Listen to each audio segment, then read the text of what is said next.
Welcome back, everyone. This is episode 132. Look at me with the mic discipline of the Jiu-Jitsu Dummies podcast, brought to you by Black Belt Digital Marketing. Anything you need to build your business on or offline, website design, Google Ads, graphic design, printing, we can absolutely help. Check us out at Black Belt Digital Marketing on Instagram or our website, bbdigitalmarketing.com. You can request a free review of your entire online presence today. My name is Milton Campus. I'm a brown belt training out of South Florida. We got Bo and Christian behind the camera. Say hello, fellas. Woo. Woo. That's what it sounded like. Yeah. You just hit puberty. Don't forget to like, comment, download, share, and click that subscribe button. We'd really appreciate the support. Joining us today is the crew from Renzo Gracie Weston, and one familiar face who trains with them as well. Miguel's back. A couple of quick shout-outs, guys. So thank you to our friends over at Flow and Roll. Hands down the best gi and custom gi and no-gi gear in the business. Don't believe us? Visit them on Instagram at flow_and_roll and check out all their custom designs. They've got a really cool pre-order program if you're a new gym starting out or you hate laying out $5-10 grand for all your gear. They'll put them on their website. Your students can order right from the website, and you'll get all your gear and any of the profits. So check them out again. Flowandroll.com. You get 20% off of any of your online orders. So if you order a gear or a belt or anything like that, use code JJD. Also, we got Leo Optics. Right, they're a sunglass and apparel company specializing in signature bamboo sunglasses. Their passion is rooted in the jiu-jitsu lifestyle, founded in Southern California with products reflecting the BJJ lifestyle. So you can get 10% off with code JJD at leooptics.com. And then we've got BioProTech. All right, this is a bioidentical alternative to human growth hormone. I currently take both of these. This is the BioPro and then the BioPro Plus with the Quarter Sleep. Yeah, it helps with anti-aging, metabolism, libido, immune system, skin, cognition, and then the Quarter Sleep is going to help you with sleep and stress. All of this with no needles, no side effects. You can check them out at bioproteintech.com and get $30 off with code JJD on any of their regularly priced kits. Basically, like if you got these two kits, it's going to be like almost $300. You'll be right there. Use the code, and yeah, man, that's it. Does it come in acai flavor? Acai? No, but I do love it. Everyone's always like, "Come on, man! Is it a sponsor?" I really do. I feel the difference. Yeah, you've heard me. You know what I say, right? Yeah. You know, get that. You're like a walking boner. Oh yeah. I was gonna ask, what do you say? It's been great. I do disclose. I started taking Astroflave. Which was supposed to be like a testosterone booster, your natural, make your body produce testosterone. Got it. When I talked to these guys, he was like, I said, oh, do I need to stop doing this? He's like, no. He's like, works great together. Keep on doing what you're doing. Even if you're doing TRT, you can do this as well. It helps with that. Yeah. And it's been great. RGR. Human growth hormone. What are you saying? RGR? Yeah. It's HGH, no? Yeah, but aren't the H's R's? You see? Welcome back, Miguel. To give you those thinkers. So, okay, we've got Adrian and Enrico from Renzo Gracie Weston. But I'll let you guys introduce yourself, name, rank, serial number. Go ahead. You go first. I'm Adrian. I'm the head coach at Renzo Gracie Jiu-Jitsu, and I'm also the owner. And this is one of our students, and Phenom. He's getting real good, real quick.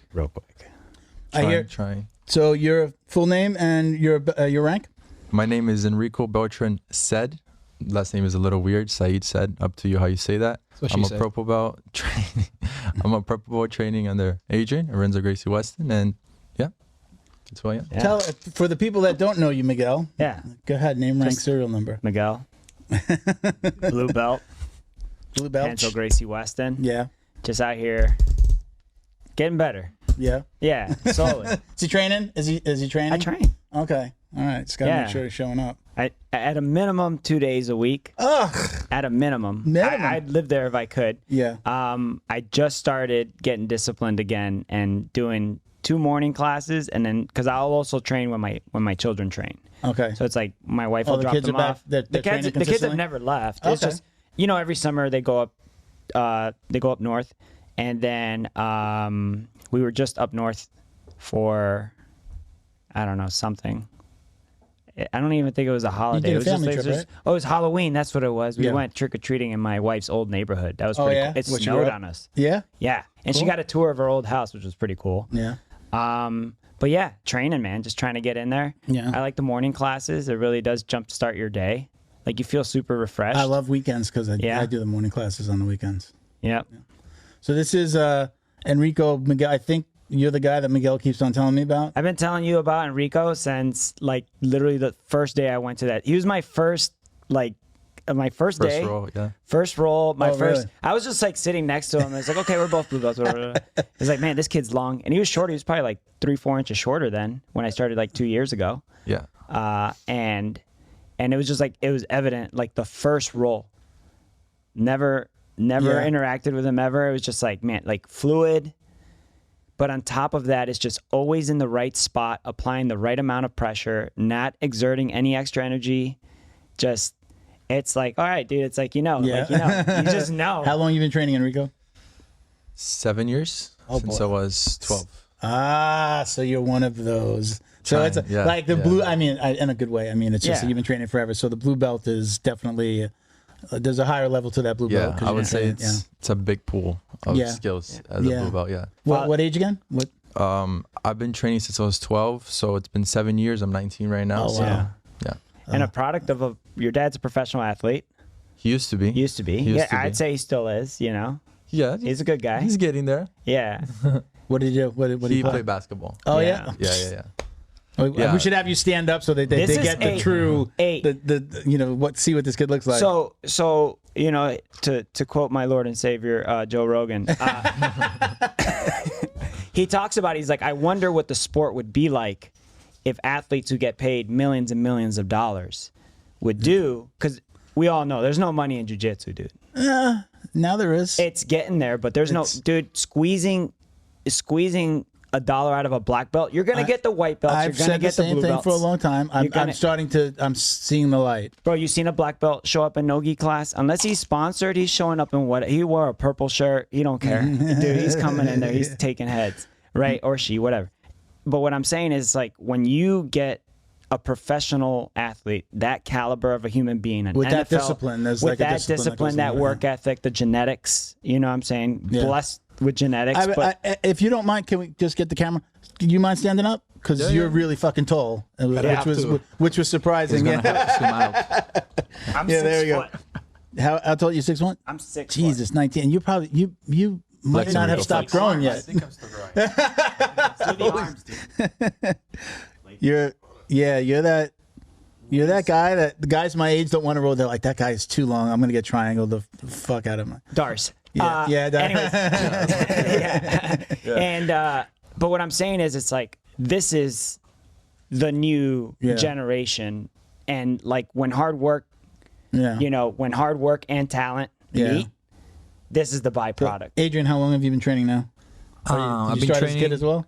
I started with Taekwondo when I was 7. Okay. And when I was 17, my senior year in high school, I started training jiu-jitsu. Okay. And it's been now 10 years. 10 years. 10 years Okay.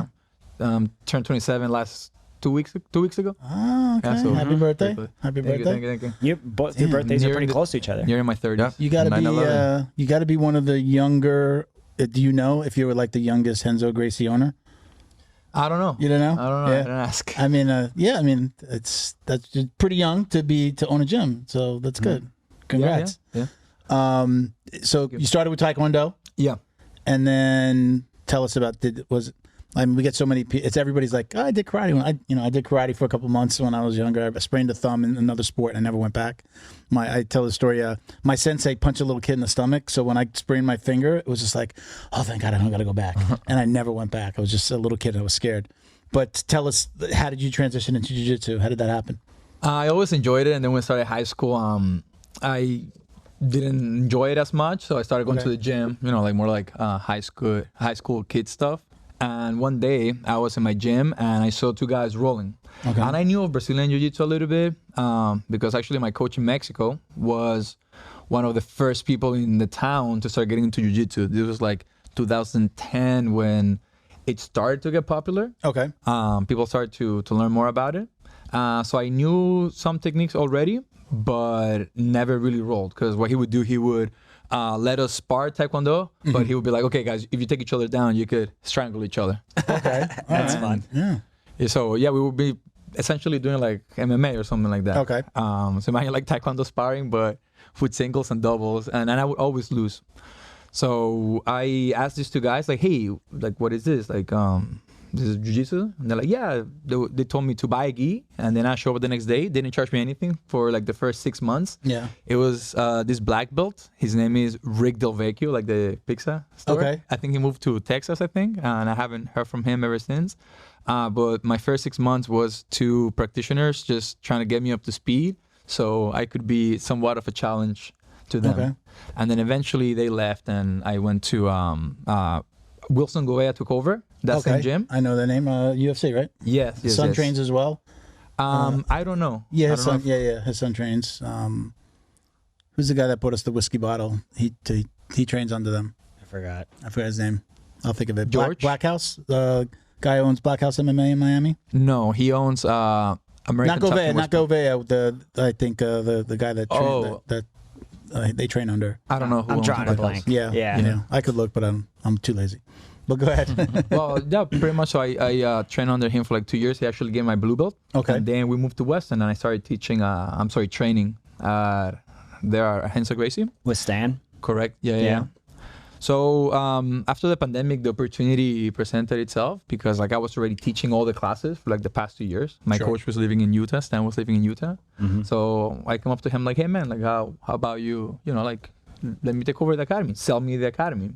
And he said yes. My father-in-law helped me get a loan. He gave me a bunch of money and started now not only teaching but now managing the place too. Okay. Yep. And first thing we did, we got a projector so we could watch like movies. UFC and fights. No. You don't watch UFC fights there. No, you don't. I remember this. No. He came up to me. He's like, YouTube. Yeah. Okay, there you go. No, we watch UFC highlights that are posted by the UFC on YouTube. Exactly.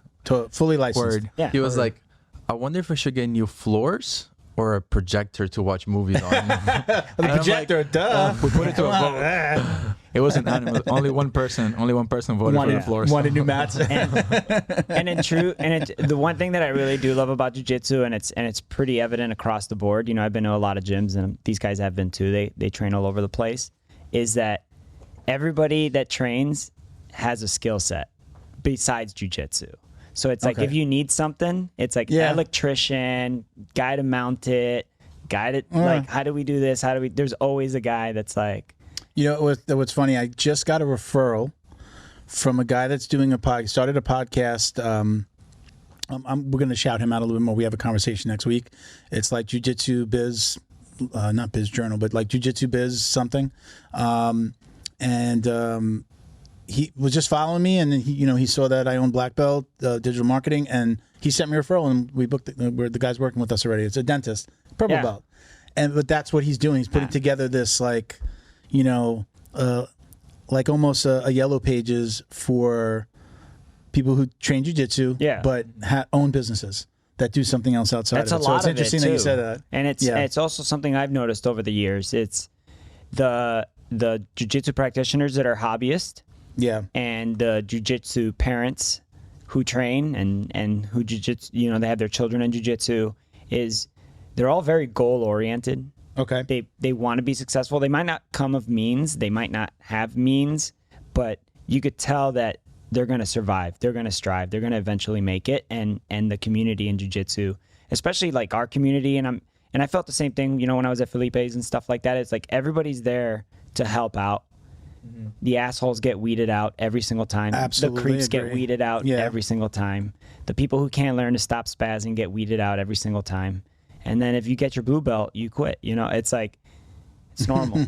Let me give him a proper shout out because I know we're going to be doing some stuff with him, and maybe we'll have him as a guest. It's BizJitsu_podcast. So again, he just heard about the podcast, saw that I own Black Belt, sent me a referral. But yeah, I mean, it is. I know, I try to keep my money. If I can use a client, I use a client. If I can use a friend, if I can use somebody that's specific to jiu-jitsu, I feel like I'm just going to get something better. And those guys that do last, like you said, it's like, that you can trust them. Like you trust in them with your neck and your arms and your arms, right? So. Yeah. So we didn't come back to the gym, but is this the young man that just fought Combs? Yeah. You beat John Combs Impressive in ADCC? Yeah. Talk to us about it. So this year I got injured around February. I hurt my lower back and I was out for 6-7 months. Like I couldn't train for 6-7 months. And this tournament coming back was my first one back. Okay. And my only goal was to not get injured. That's all I wanted to do, right? It's hard to roll like that though, because you feel like a little gun shy. Yeah, no, right? it's not like the best mindset to have, and I know that. But for this tournament, I wanted to exaggerate that mindset so I wouldn't get hurt. Because last time when I hurt myself was in a tournament. Okay. So I just wanted to exaggerate that a little bit. So like I kept telling myself that I didn't want to get hurt. So it's Saturday, the brackets come out. My first match, John Combs. I'm like, oh. Is this the one that is this Jersey? This was Orlando up north? Open. Oh, Orlando, Yeah, okay. November 4th happened around 2 weeks ago. Okay.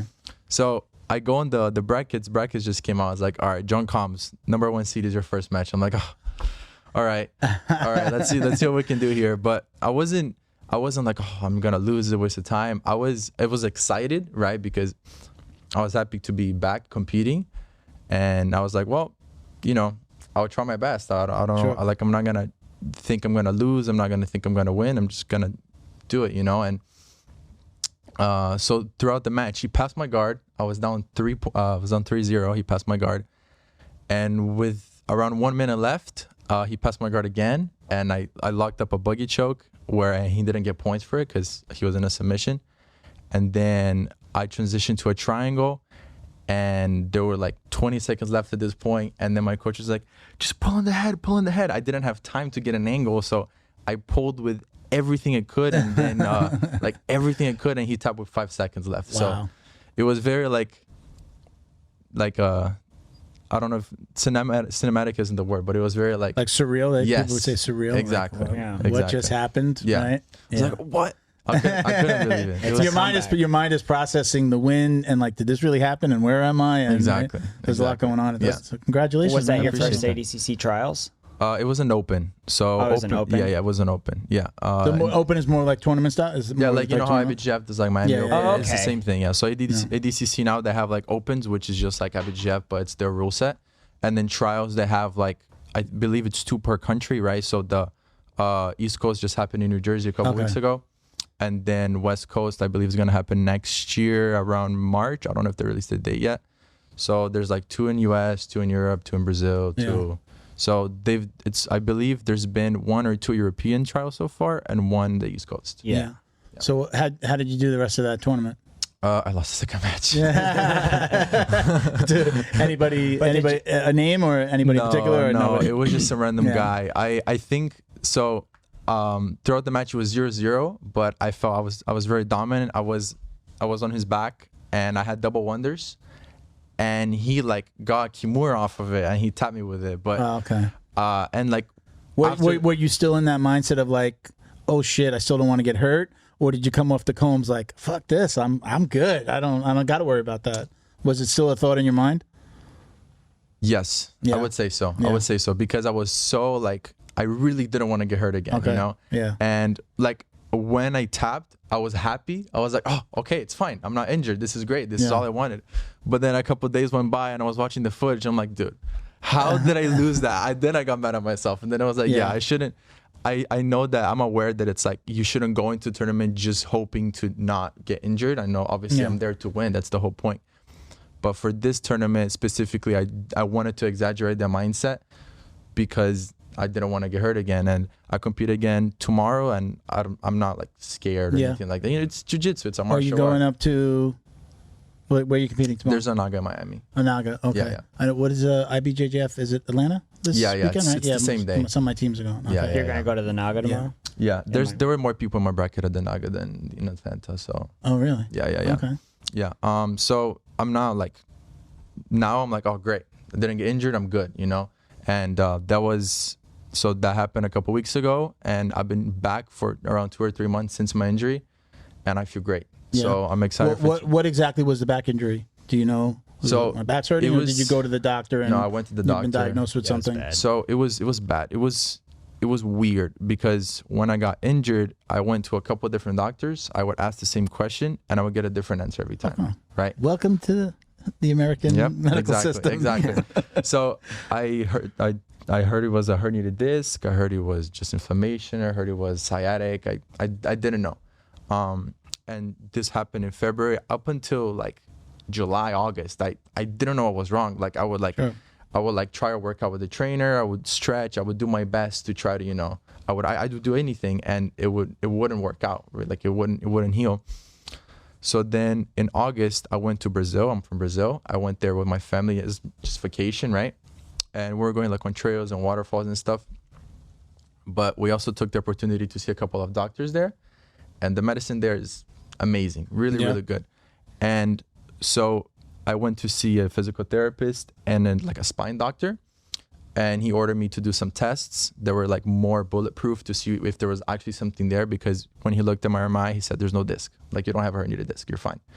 That's good news. Yeah, I was very relieved. And then I went to the physical therapy right after. He told me to do a couple of stretches like, dude, you don't have anything.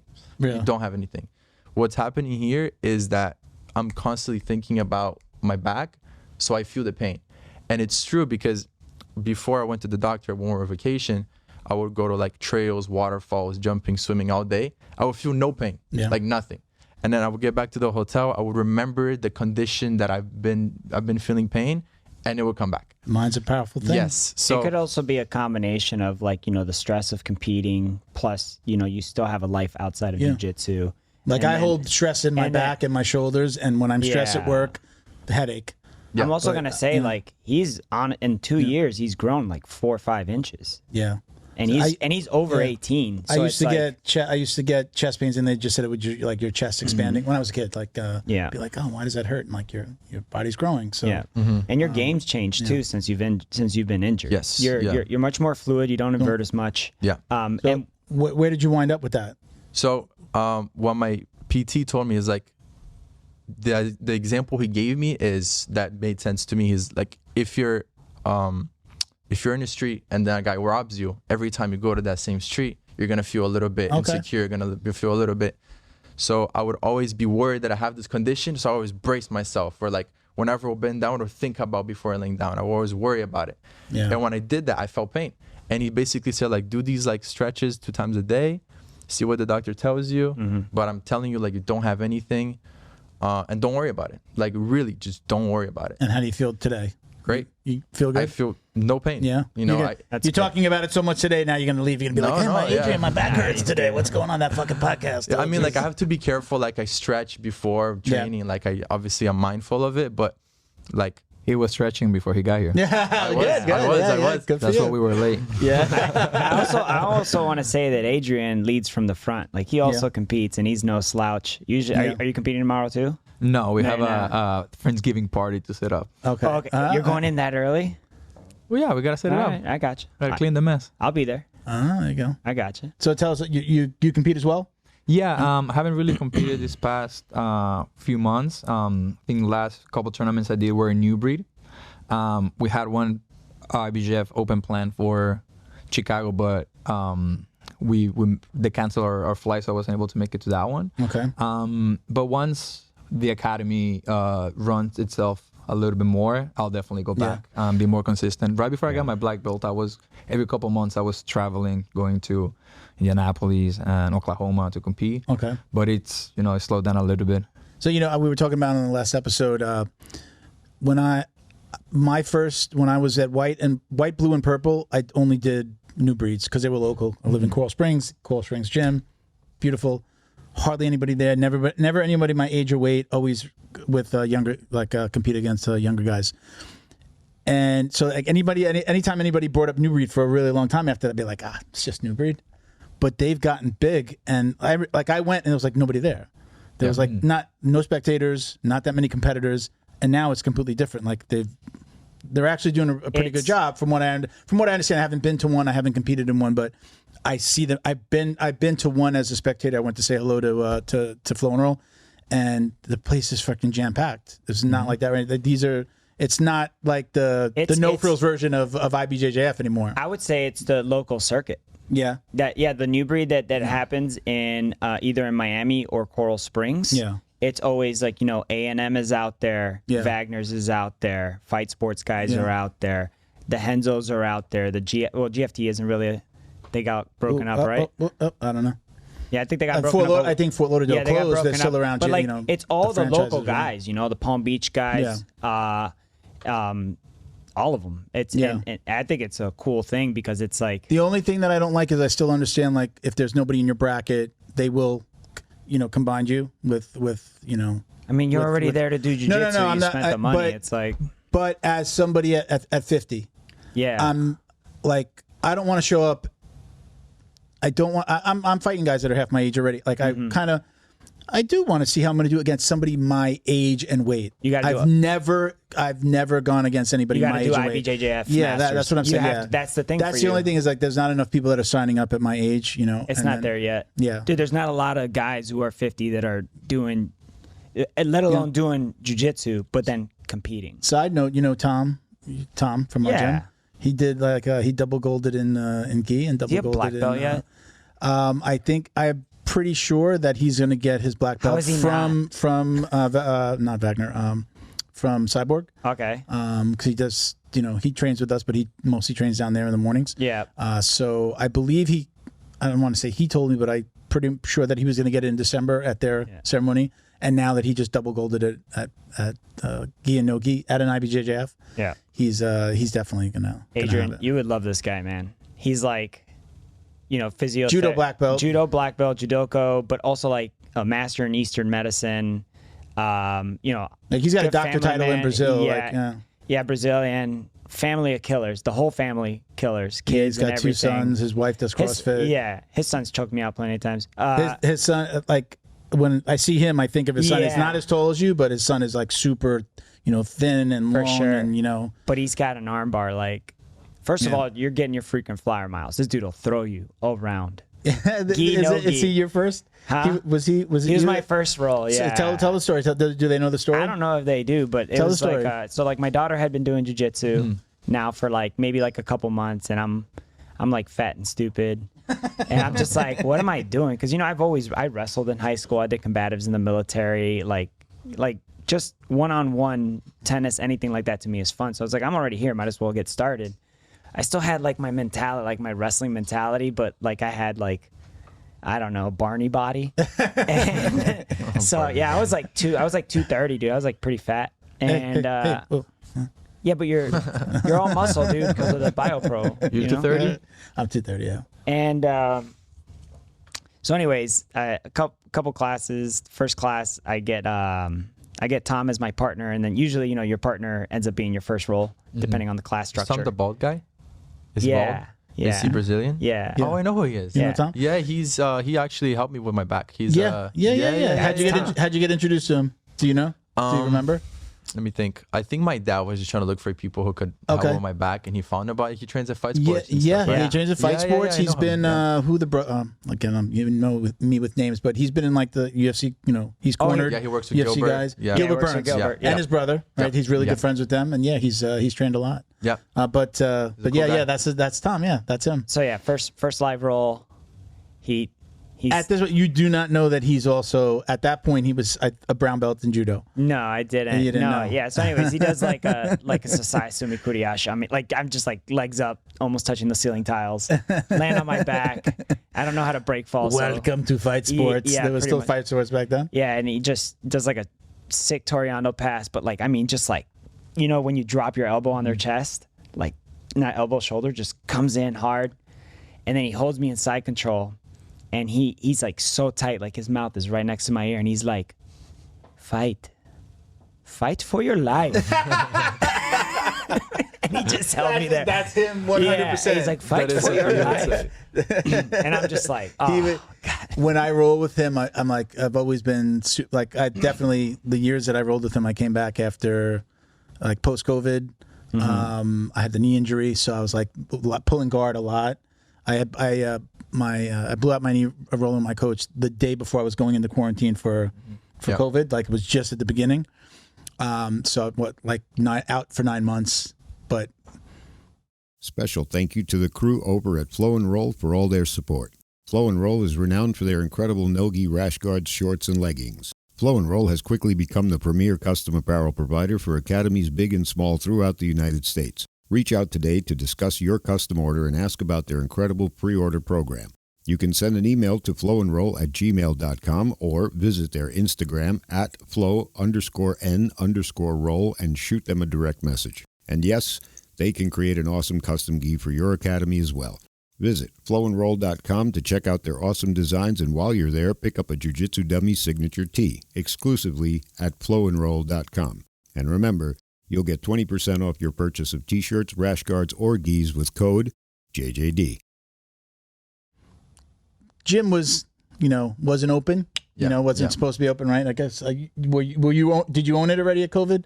Pre-COVID, No. Did you own your gym? No, not No, yet.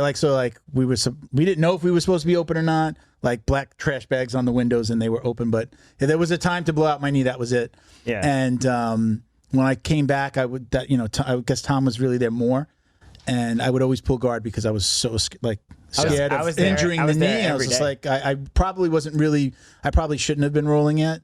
I didn't do physical therapy. I did a little physical therapy, like on video chats with like a PT, and like I wasn't doing anything to take care of it, and I would roll with him, but I would always pull guard, and it's like he passed my guard like hot knife through butter. And so I was always winding up in his side control, and he would be like, "Come on, do something." And I'm like, "Do you know what it's like to roll?" He's not a big guy. He's strong. He's strong. He's not this big guy, but he's got a judo and jiu-jitsu background. And it was like a night. But now I don't pull. I will not pull guard. I don't pull guard that much anymore. Definitely not with him, because it's just going to be the same. You just got held down. He's too strong. I was just saying, like, that's jiu-jitsu culture. I'm sure you could speak to it. Like, you've been to a lot of gyms, like all the different styles, right? Like, you got like the pressure people. Yeah. You got like the flowy people. Yeah. You got like they're just setting up traps the whole time. I mean, Tom specifically. I mean, he's trained pressure. at He's Fight pressure. Sports Miami. That's pressure, and then when you think you Kill, have kill. nothing else, a little bit more pressure, and then kill. Yeah.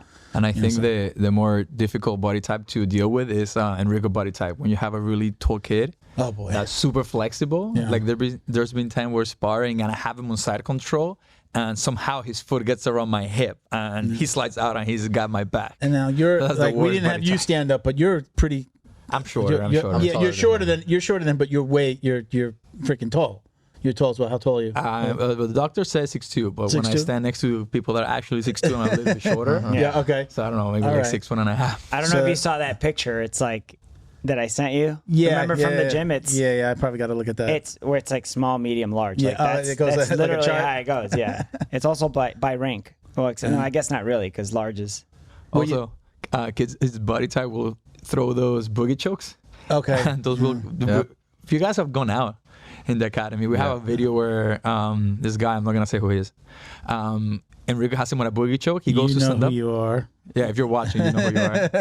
I'm trying to think of, is it, okay, I'm not going to say who it is. But Starts with an A. And he goes to stand up, and Enrico still got the boogie choke, and he goes unconscious, and Enrico gets slammed, right on the floor. yeah, Really? It was fine. I was fine. But What about the other guy? What other guy? The one who went out. Well, that was the one who went out. Well, no, but Enrico hit the mat. You hit the mat. Yes, because Yeah. he stood up and I was Yeah. like hanging off of him, and then he like slammed me, and I thought, well, like, why did he slam me? But it's because he passed out standing up. Dude, the first time I got buggy choked, I don't think I even left the parking lot. I was in the parking lot. Counter to buggy choke. Well, at the beginning of the buggy choke, when everybody started doing it, the counter was like a counter. There's like Right. so many levels. Like, I mean, the counter was another buggy choke, right? at this That's what gym. he does to me now. He Yeah. just A buggy chokes me too. Yeah. I think the culture in our gym, My forearm on his throat. and Yeah. You push away. Doesn't This- feel good. a compliment to Adrian. He's somehow developed a culture in the gym where we're like a competitive gym that doesn't push competition. Like everybody could compete or whatever. There's levels, man. Like there's blue belts at our gym. You know, give a shout out to like guys like Gian, who also coaches there, Coach Matt. You know, these guys are, and they're different styles too. It's like, Yeah. Matt's a steamroller, dude. Like this guy, he trains at our gym. These guys are flowy as hell. Matt is a 10,000-pound steamroller. He's a tank. I have Yeah. some funny stories about Matt, by the way. Yeah. I would like to share them later. Yes, let's do it. You know, so Here's it's some dirty laundry. so it's like anytime I feel cocky, I'll purposely pursue what I know is a tough role. Yeah. To just get a slice of humble pie. And dude, there are there's so many varieties of humble pie you could get at this gym. Yeah. Just like smashed, limbs. We have a resident black belt, and he's very unassuming, nice man, up on the age. Good luck taking his back. Yeah. Good luck passing his guard. Yeah, And I don't even need to know his name. I know exactly who you're talking about. and your arm is gone. Yeah. Every single. The arm collector stickers you gave me? Yeah. I gave them all to him. I was like, these are yours. Yeah. I love figuring people like that out. Like if they're just and I don't want to say smashing everybody, but like just submitting, because smashing, I don't want to say like they're a bully, but somebody who's just like on fire in the gym all the time. Like I'll watch them, whether, if I'm on the wall or I just see them rolling after class, and I just love figuring it out. I love I know what would work. I know what would work, and then that doesn't work, and then I go back to the drawing board again and let's figure it out. I have somebody in the gym that I'm doing that with currently. I'm definitely not going to say his name, but I figured out that I know how to frustrate him, and then the frustrating opens up doors. That's a strategy. Yeah, he's also a judo guy, and I'm not saying that I beat him every time by any means, but I went from him being able to submit me to now he's not submitting me at all, and now I'm frustrating him. Very rarely do I submit him, but when I do, I'm just like, okay, you just got to frustrate him, because he loves just like butterfly sweeps. So I just kind of figured out some things to keep him in that position, and now he can't sweep me. So I've just figured that out. And now it's okay, now let me work on the next problem. But that's what I love about jiu-jitsu, is figuring those things out. But it's dude, I had a guy submit me the other day for the first time, and he verbally, after I tapped, he went, yes. And he earned it. He legitimately earned it. And I've been what belt was he? What rank? We're same rank, but okay. Yeah, and but it was just it's just so funny, because I know the feeling of a guy that they got your number. Yeah. And then you get it. Yeah. I didn't even get mad. I was just I get it, bro. Have you ever done that? That's happened to me, but I've never celebrated. I might have celebrated in here, same. but it's never come out here. Me neither. Yeah. In the car. Yeah. God is it. How about you? It was the other way around. So I was going with this guy, and I was going easy with him, but I don't think he got the message. And then when he tapped me, I saw him. He went just like this. But I'm like, dude, I'm warming up. I'm not the same guy, is it? It's not the same guy. We'll compare notes. Yeah. But I was like I didn't say anything. I wasn't offended. I just thought it was funny. He was so excited, and I'm like. I'm not how about you, Adrian? I mean, as a coach and a gym owner, I'm sure you see it as well. Yeah. I get upset at them when they celebrate. Yeah. Imagine being on the other side and your opponent just submitted you and he get a highlight on you. You would want him to be respectful. Yeah. So can we tell him about the Well, go ahead. I'm sorry. No, I was gonna say, I think last weekend we did a new breed, and one of our guys he beat the guy, and he was just bang on his chest, and so I'm like, hey, dude, relax. Easy. Yeah. I don't like that at all. I think I'm a fan of the old school way of the martial art. It's celebrate when you get off the mat. Shake hands, get your arm raised, and then celebrate with your team later. Man. But this whole ripping open the game, I'm okay. Go just not the not the hugest fan. So also, you're in a local tournament. If you win worlds, go crazy. Yeah, that's true. That's Worlds ADCC for sure. Yeah. Do a cartwheel. Alex. Backflip. You got the energy. Do a backflip after you win worlds. I'm not sure if Alex listens to the show, but I'm gonna out Alex. Which Alex? Barber Alex just came. We have a training partner. He's a purple belt. He's been out for a little bit, health great. reasons. He came back. He's back. He used to do. He go an air check when he. Oh yeah. He had his list of people that he couldn't submit or that he wanted to submit, and he would do an air check. And I think it's all context based, though. You know what I'm saying? But, he doesn't mean it in a bad way. No, he's just a cocky motherfucker. That's how he is. Yeah, he's just a cocky motherfucker. But he'll go out of his way to do you a favor. You know what I mean? Super. I get my haircut from him every Saturday. He's my boy. He's my friend, so I could talk about him. But we had actually we were on the outs for a little bit because. One time we were doing, it was just catch and release, right? So just, show so that you got to keep on rolling, don't stop for 5 minutes. And he gets me in a triangle, and I'm like, okay, waiting to and he just starts cranking on my neck, pulling my head and tightening it up. And I'm just like, what's up? And when he, I didn't tap. And I got out, and then like I was on the floor, and he was getting up, and I like threw a kick at him, but like I didn't catch him and then we like almost got into it, and the coach was just like got in between us, and he's like, Alex went outside, and the coach was like made me roll with him right there, and made me roll with the coach like right now, get this out, get out the frustration and roll it out, and we rolled for like a minute, and I was just like I was so pissed off, I was like no, I don't want to do it, and I just didn't listen to him. That's the guy that like then we were on the outs for a while. So then he was air checking everybody as he would get people, and I think he's tapped me once, and I was just like, when he caught me, in my mind I said, if he fucking air checks me right now, the next roll I'm going to murder him on the next roll, and he didn't, and he has since been gotten more humble, and he stopped doing that. That's good. I'm glad. Yeah, I'm glad a 40-year-old man has grown up. Sorry, Alex. I rolled with him the other day. He's just back. I mean, he's like literally like maybe under 5 classes that he's been to. Yeah. And he wound up. We drilled and then we rolled, and he goes. So we're rolling okay, and he winds up like he sees Felipe. He sees the coach walk over. And I don't see the coach, but I'm like, why is he all of a sudden going harder? And I like turn and I see the coach, and I'm like, oh. So then I picked it up as well, And then I told him, I said, I looked at the coach, I said, you saw what he did, right? And he goes, yes. I go, yeah. I go, you motherfucker, you picked it up just because you saw him, like you wanted to like impress. I want to ask a question to Adrian. Adrian, do you do this on purpose? What? Do you purposely like walk, like if somebody's kind of like, you like walk up next to them so they know that you're watching to just kind of like turn them up a little bit?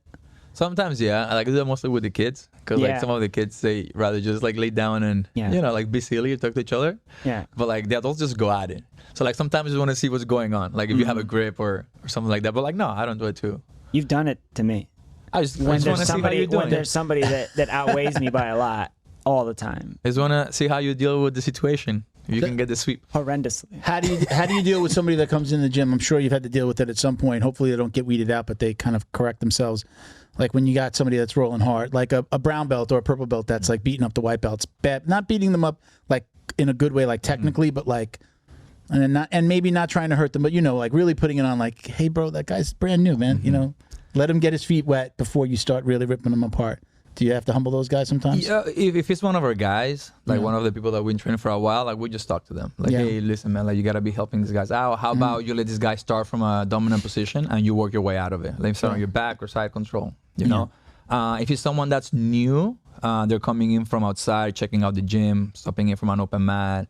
Then like I would have either Enrico, Matt, one of our mat enforcers go with them. Yeah. But I always tell these guys like, hey, don't match fire with fire. Like don't go in and beat him up and put him like a nice crossface. Like finesse your way to the back. Like let the guy go hard, and you just get out from an underhook and like strangle him, or like get like a nice triangle. Yeah, just to show him technique it's more important than you know where I'm going. You know where I'm going. Tell him your theory on you guys and being nice. Go ahead. Tear him apart. Yeah.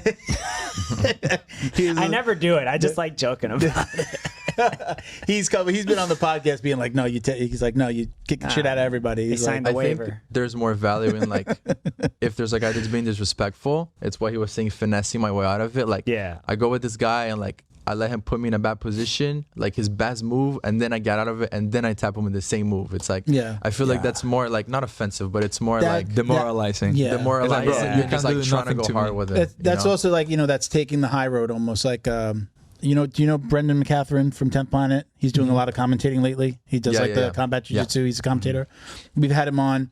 And one of the things he says is like, when I have a guy going hard like that, he's like, I want to beat him gently. Yes. Like I want to show him that even though you just went crazy and went hard and you're trying to kill me, I'm still going to submit you. Jiu-jitsu, the gentle art, right? I'm going to show you. So I haven't always. I've got the ego, and it kind of it creeps in once in a while. But I definitely am trying. I've combined that with Drew from A&M. Do you guys know A&M? Drew? Drew, yeah. Yeah, Drew Phoenix. Drew, we got into a comment disagreement, but he posted something about, like, he posted a video that said, I tell my guys to smash the lower belts, and then somewhere in there, and I didn't catch it when I commented, he was just like, technically smash them, technically use your skill, you know, just like almost like you're doing a really good flow. They're doing jiu-jitsu, they're trying to kill you, but you're just, you know, you're pulling out every trick that you have in your bag.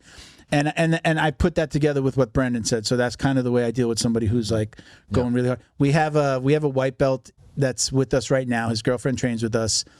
He started. She's a blue belt. He's white. And I've rolled with him a couple of times, and he's bigger than me. He weighs more than me. He's taller than me. And he's so spazzy, brand new, never done jiu-jitsu. He's so spazzy that I've just stopped rolling with him. Not for no other reason than like his passing of the guard is like basically falling on top of you. And it's because he's new, you know? Yeah. But I'm like, I have to go to work tomorrow. I have shit to do, and I can't, you know, I can't worry about an injury because of something like this. So like I'll let the other guys get that spaz out of him, and then when he starts doing jiu-jitsu, then I'll roll with him. And then I rolled with him the other day, and he's gotten better, but it's still like his passing is almost like, you know, the people's elbow.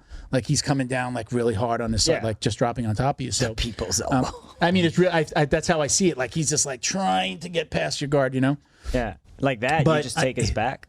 He'll be good. Well, again, it's just like super fucking spazzy, like grabbing your gi, like going like this with your gi, like just really crazy. Like he's not doing jiu-jitsu yet. He's still learning, you know. What do you think about that? Your guys, when a new guy comes in, is he rolling day one? Does he wait a week? You go right in. What do you do? What's your policy? Yeah, good question. I'll get to that. But what you were saying earlier about the you know, like the intensity with the new guy, also that shows the guy, the spazzy guy, that technique is king. Yeah. The problem is when you have a really athletic guy that he can get away with bad technique because of how athletic he is. Like we have a teammate of ours, older guy, very strong guy. He used to do martial arts before, lifelong martial artist, and he's just so strong that he gets away with all these things. Like he would like crush your head from inside of the guard, and you would have to let go because like the pressure is so great. Yeah. So. Yeah, they take a little bit longer. I had a guy visit our gym. He's a Marine. He's got to be like 265.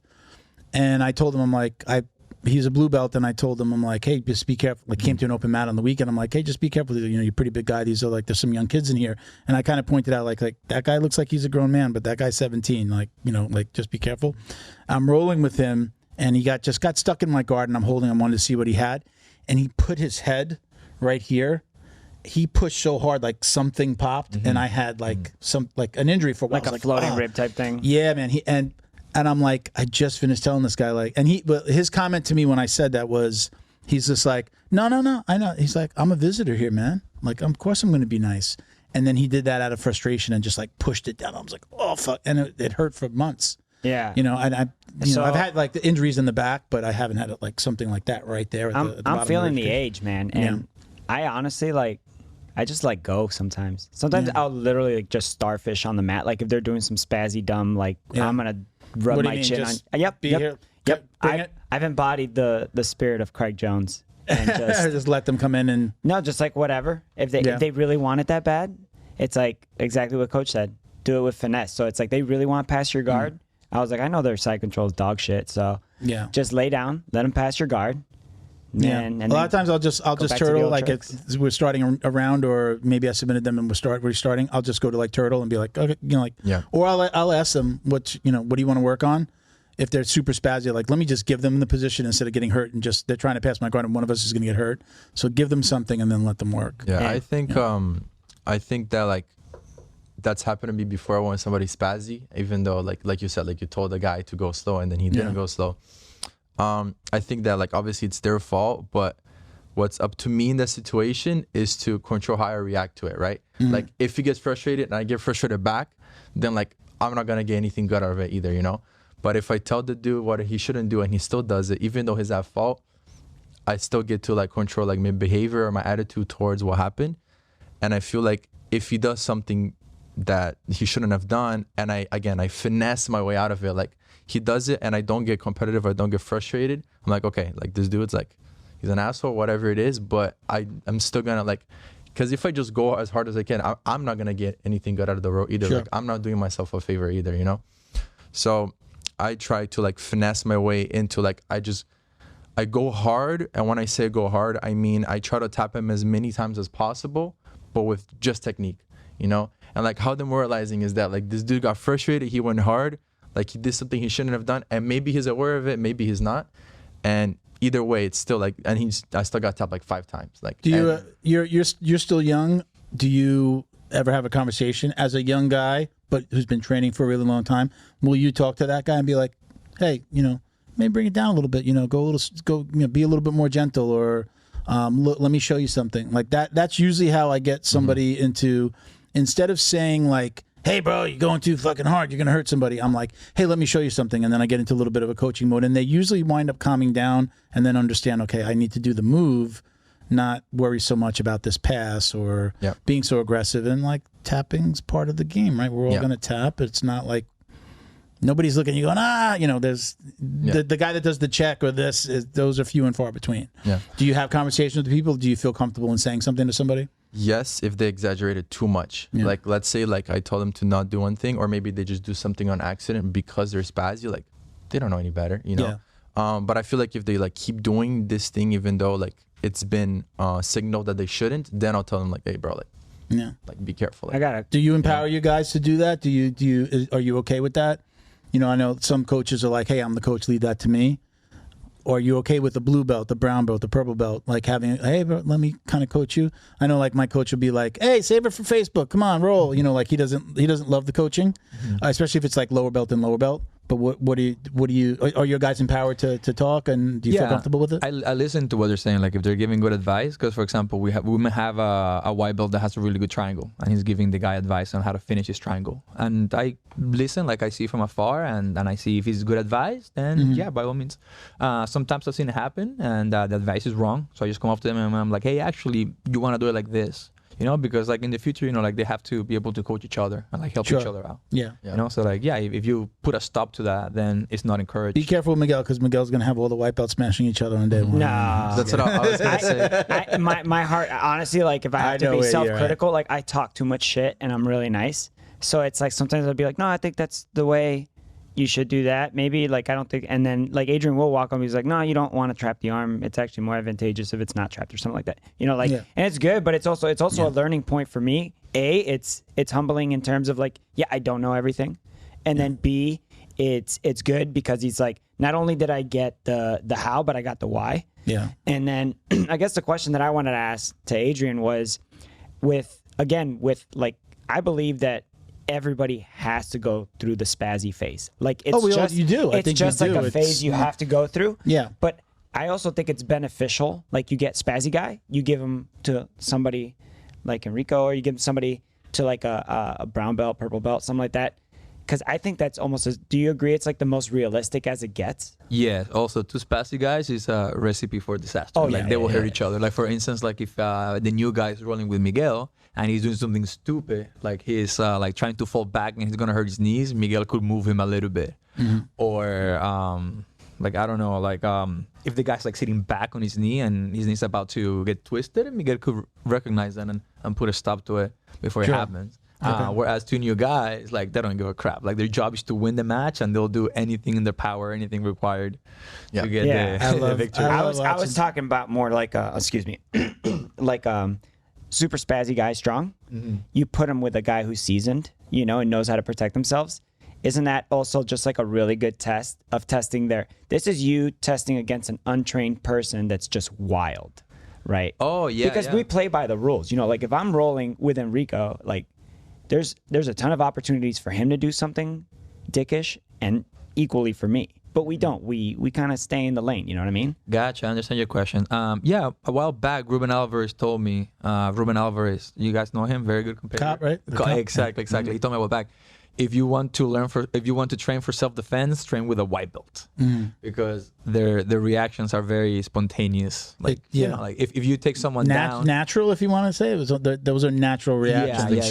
Yeah. Like people will turn around and expose their back, or like for instance, you take someone down, you're expecting like a break fall, like they'll probably like fall and roll or. Sure. Yeah. And I was gonna say, going back to that, is that like I feel like Adrian does give the space for me to like, or other color belts as well, to help out the other person. And I think that like, for example, let's say a certain situation happened. Maybe this guy did something that wasn't nice. Like maybe he was ignorant, whatever it is.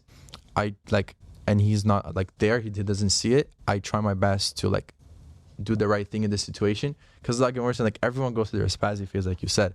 And like, is it really fair for me to treat this guy wrong? Because I've gone through the same thing, you know, it's not really fair to, so, and then like, if something does happen and I have to deal with it, I do it, but then I go to him and I'm like, coach, like, was it the right thing to do? What do you think? You know what I mean? Sure. So I feel like, I feel pretty confident in trying to handle that situation, but it's because every time it happens, I'm like, I go to him like, hey coach, this happened. What do you think? He's like, that was good, but maybe say this instead, or like maybe do this, or let me do this. So I think that it's okay. I think he gives us the space to do that. And I think it's really good, but at the same time, it's like, I think there's also value in like, if you deal with the situation, go and get like constructive criticism. You're like, okay, this is what happened and this is what I did. What do you think? Do you think this was the right thing to do? Or and then he would tell me, you know. Have you ever had to throw somebody out of the gym? Have you ever been like, listen, this isn't the right place for you? Oh, dude, good question. Waiting for this. I got real close. A name pop in your head? Yeah. I got real close. Thankfully, they moved to another city, but it wasn't an adult. It was actually a child. Oh, really? And what he was doing, he did a couple of things. One, he tried to flood the bathroom. Oh, this guy's crazy. This kid was crazy. I know who it is. Like clog up the toilet? In the sink. Put a bunch of paper towel and then left the water running. And then we have a poster board in the guy's locker room with ticks. You know, what are those called? The pointy things? The tags. Sorry, my bad. Yeah. English is weird. So he would grab one of those and put them upside down in the floor. So when kids come in, really? Like they was like, yeah. So that was the time where I was like, all right, yeah, you're a danger. Did you ever have to talk to his parents? Like yes. mention to parents? Yeah. Yes, plenty of times, and it would work for a couple of days, but then the kid would go back to that behavior. Did they not? They didn't speak English though, did they? Yeah, kind of broken English. I could communicate with them, but yeah, I was literally about to tell a mom like, hey, listen, sorry, but he can't train here any longer, and they moved to another country. It saved me that conversation. They knew, bro. They knew. That's why they moved. They moved just because of you. Yeah. Not because of that. It wasn't just your sink, I bet. I heard. Yeah, that's true. There was. I saw a video the other day of like craziest things that have happened. We used to ask that as a question, but Tubby Aliquin was answering the question. Tubby? Yeah, she said she's somebody close to here. Somebody, I'm going to her. They've got a seminar on December 2nd. That we're going to. I'm going to RSVP'd. I'm excited. They're like craziest thing that's ever happened on the mat. And they went around. It was a sponsor thing, and I think it was like these girls that they sponsored. It was a group of them, and they went around to each girl and the gypsies. Yeah, and then she winds up saying everybody had like a really weird story, and she had a kid that shit on the mat. But like he shit. It's on her. Gi or no gi? It was in a gi, and it was in a gi, and it fell out the bottom of the gi. She said, yeah. Oh my God. It was a little kid. I had one. So the kid wasn't wearing underwear. Well, I mean, you could still, maybe you put it on. I don't get that specific. I don't want to know those. I had a little kid. I hope it was solid. I had like a 4 or 5 year old kid in my first school. I used to help coach, and my coach wasn't there. And he was just like, hey, coach, I got to go to the bathroom. So he goes to the bathroom, and he's in there forever. And I'm like, what's going on? And I felt so bad. When I went in to check, he had the door open. Like he was a little kid, so he didn't close the door all the way. So I go look in, and he's just standing there looking at the wall. He couldn't get his gi pants open fast enough, and he peed on himself. But like, I'm not, I have a daughter, and now, I have a stepdaughter now. But what am I going to do? I'm like, I'm alone with other kids. There are no parents here. There's no coaches. And I'm like, I'm not like a kid myself. I'm in my 40s. But this kid's peed. I'm like, but I got to take this kid's clothes off. This is like really strange. Somebody walks in and I've got a little boy naked in the bathroom. Like, what the fuck do I do? Yeah. So my coach actually wound up showing up, and he had a little boy. And like he took care of him.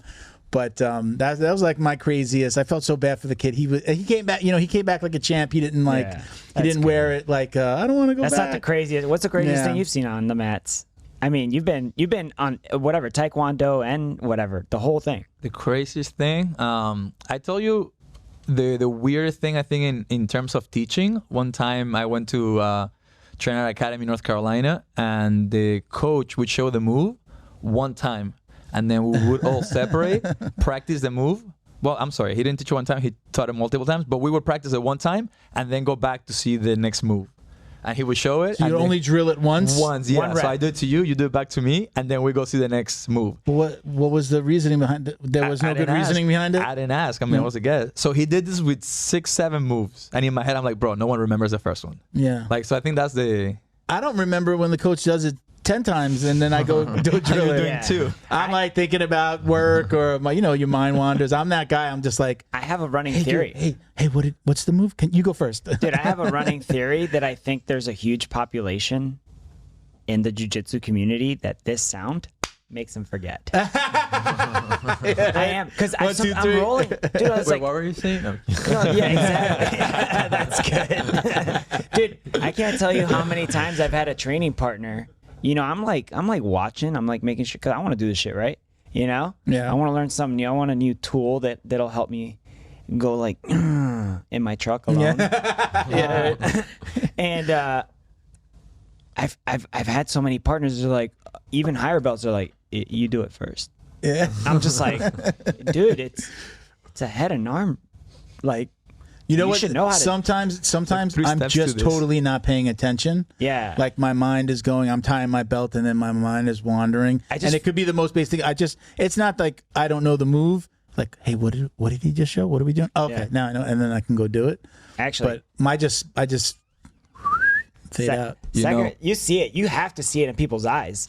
Like, because you're the teacher, so like you're like looking around. Yeah, I was gonna say, sometimes I look at the time and see what time my explanation begins and what time I'm done. And if I see that I'm past like 3-4 minutes, it's like, okay, you gotta lost wrap everybody. It up Yeah, you lost. get You them to lose work. me. Yeah. That definitely happens. I try to teach it 3 times. So like one time how it looks in real life, and then probably like break it down 2 times, and then like, hey, any question? And then probably like, hey, can I say one more time? Like, yeah, well, one more time for that person, and then get going. Just no more than 5 minutes. Just a suggestion: you record what you're gonna teach on TikTok. You fire up that projector. Oh. You show it, but it's TikTok. So their attention spans are. You know what I mean? That's like when in high school the teacher gave you a package for the class, and the whole class said, "Hey, work on this package," and like he wouldn't teach or anything. I don't know if that happened to you. Oh, just do it. Yeah. You get a package, and instead of a lesson, you just like go over the material. Like imagine one day. Sometimes home, I'd be like, "What the hell is this homework? We didn't learn this yet." What the fuck? My sister's a teacher, and she has been forever. She's been an educator forever. I didn't know until like a couple of years ago that when it's like Tuesday, and your teacher rolls in with like the TV on the cart or whatever and puts on a movie, it's because they're hungover. Oh, absolutely. I didn't know that. Let me tell you, all of my friends from New York, I should say all my friends. I have about 5 or 6 friends in New York that all became teachers. Most of them became teachers for the summers off because they just, Yeah.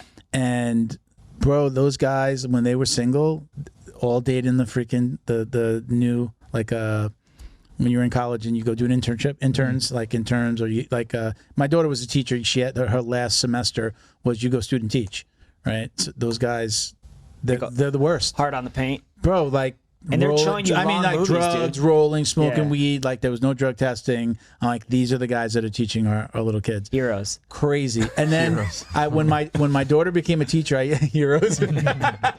when my daughter became a teacher, I said, listen, do not date any of the teachers. These guys are just preying on you, teacher. And she wound up dating a teacher. And I'm like, dude, what are you doing? But those guys, it was the best job ever. Yeah. They weren't making a ton, but it was summers off. Fun. It's fun. New girls every single year, coming into to TA and do their internships. They were the worst though. They were the worst. I'm talking about like my 55-year-old geometry teacher. I didn't know she got lit. She was like Margarita Monday. Oh yeah. Tuesday I'm watching Roots. I was like, oh. Taco Tuesday.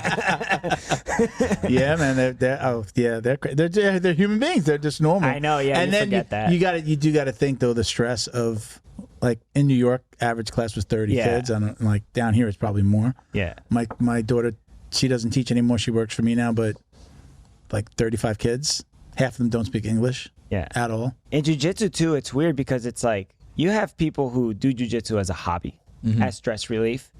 They don't want to look like a bitch to their kids, so they train. You know what I mean? You got those people. And then there's like there's the guys in the locker room. They're like, oh, did you watch Joseph Chen? Freaking, who's a monster, by the way. I don't know if you've heard of him. Yeah. Beats him? Yeah. He's just like double arm. I just started watching the quintet, the last quintet. Okay, yeah, that's a good one. Yeah, I just started watching that. I have got like playing when I'm just like eating lunch. But, you know. like, it's easy to forget that some people don't know shit about jiu-jitsu outside of jiu-jitsu. Like, at all. So it's like the drama, the politics, the competition stuff, the beefs between gyms, like the hierarchy, the arguments, the popular arguments, like who's the best. No politics here. No politics. I think every gym has politics. Every gym has somebody that they maybe don't like or they wouldn't bring in, or a gym that they had a problem with. He's not in his head, so I'm going to, like, every school I've ever been with, anybody that we've ever had come on, they say politics. No politics. What are you telling her? No, I just whispered to my fiance who was sitting here watching the name of the academy that we don't like. Oh, okay. We got you on tape. We got you. We'll read his lips. Turn one of the cameras around. Yeah. But I mean, it happened. Go ahead. No, I was just saying it's like, it's so interesting because it's easy to, like we were talking about forgetting the move. I also like forget that these people are humans. I just only see them in the gi, bro. Like, I don't know that they're an engineer or a doctor or whatever. You know what I mean? I just think he's like, oh, this guy's got a sick triangle. All right, this guy's like, you know them, like, I just you have no clue that he's like a business owner or has 5 kids or whatever. We don't even talk personal stuff. Yeah. And honestly, when I go in the locker room, I'm just like, how dirty of a joke can I get away with without getting kicked out of here? Like, that's usually that's my what your goal. mind is. Yeah. Hey, what do you guys think about? I feel like nowadays when you look at jiu-jitsu, like when people look for an academy, there's like 2 categories. There's like self-defense jiu-jitsu and like sport jiu-jitsu. Like, what do you think about that? Like, is there such thing as like 2 different, almost like a manifestations of the same martial art? Or you want to? I think a huge fan that you have that you've told me verbally, Nick Salas, you know, they game jiu-jitsu. Their jiu-jitsu, we've interviewed them a couple times. Yeah. They've verbally have said that they've had students come in, like a female student or a male student. It's like, I'm looking for self-defense. And they're like, this isn't the place. We're here. It's like competition jiu-jitsu. This is, and not even that. This is like, we're gaming the system. We're like, these are the rules, and this is how we can circumvent and use these rules as an advantage in order to win. You're not even going to get a sub sometimes. You'll win by advantage or something like that. But you're going to game the opponent, game the system. And I think that's beautiful if you're up front with it. Yeah, I think so. I'll expand on that. I know that there are some gyms that, so, you know, I own a marketing company, so I understand this. When mom is searching on the internet for a place to bring little Bobby after school, and she puts in karate, she doesn't know what she's looking for. She doesn't understand the difference between jiu-jitsu. So there are gyms that would say, like the woman goes, hey, do you guys do karate there? And the coach will say yes. Yeah, sure. What do we, you know, who do you want to bring in? Bring them in. I absolutely get that. Bring little Bobby in, and I've just seen it from the inside where they come in, and half of our adults have kids in the school. We have a pretty big kids program, and half of those kids, their parents, one of the parents trains, male or female. We've got a husband-wife team, so we've got a lot of and it's women. Competitive children. So there are days that we have more women on the mat than guys. that's great. Yeah, so there are that many women. We even train separately for a little while. We're back to training together, but we just like split the mat. The girls train; they only roll with each other. Maybe some of like the smaller guys will roll. But I do think that there's something to be said for being a little bit more honest about it. So that mom doesn't know any better. She doesn't know what she's looking for, so I'm okay with that. But I do think like an adult, somebody who's like, you know, maybe been assaulted, maybe even raped, and then they come in and it's just like, okay, you know, we're pulling guard, and it's not that Gracie style self jiu-jitsu, right? It's not that Gracie self-defense jiu-jitsu where they're stand up and they're showing you how to get out of, you know, your standing chair. Like, I've never even done any of that.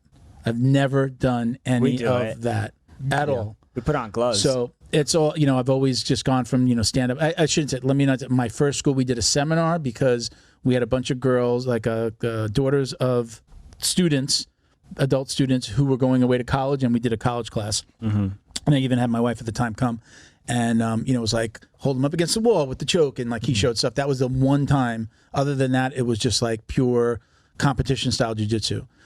So I do believe there's something to be said for being honest with the students about that. But again, when it's a mom looking for jiu-jitsu for the kid, they don't know. But what's more so you're not important? being deceptive. But for an adult, I just think it's like good to be upfront about it.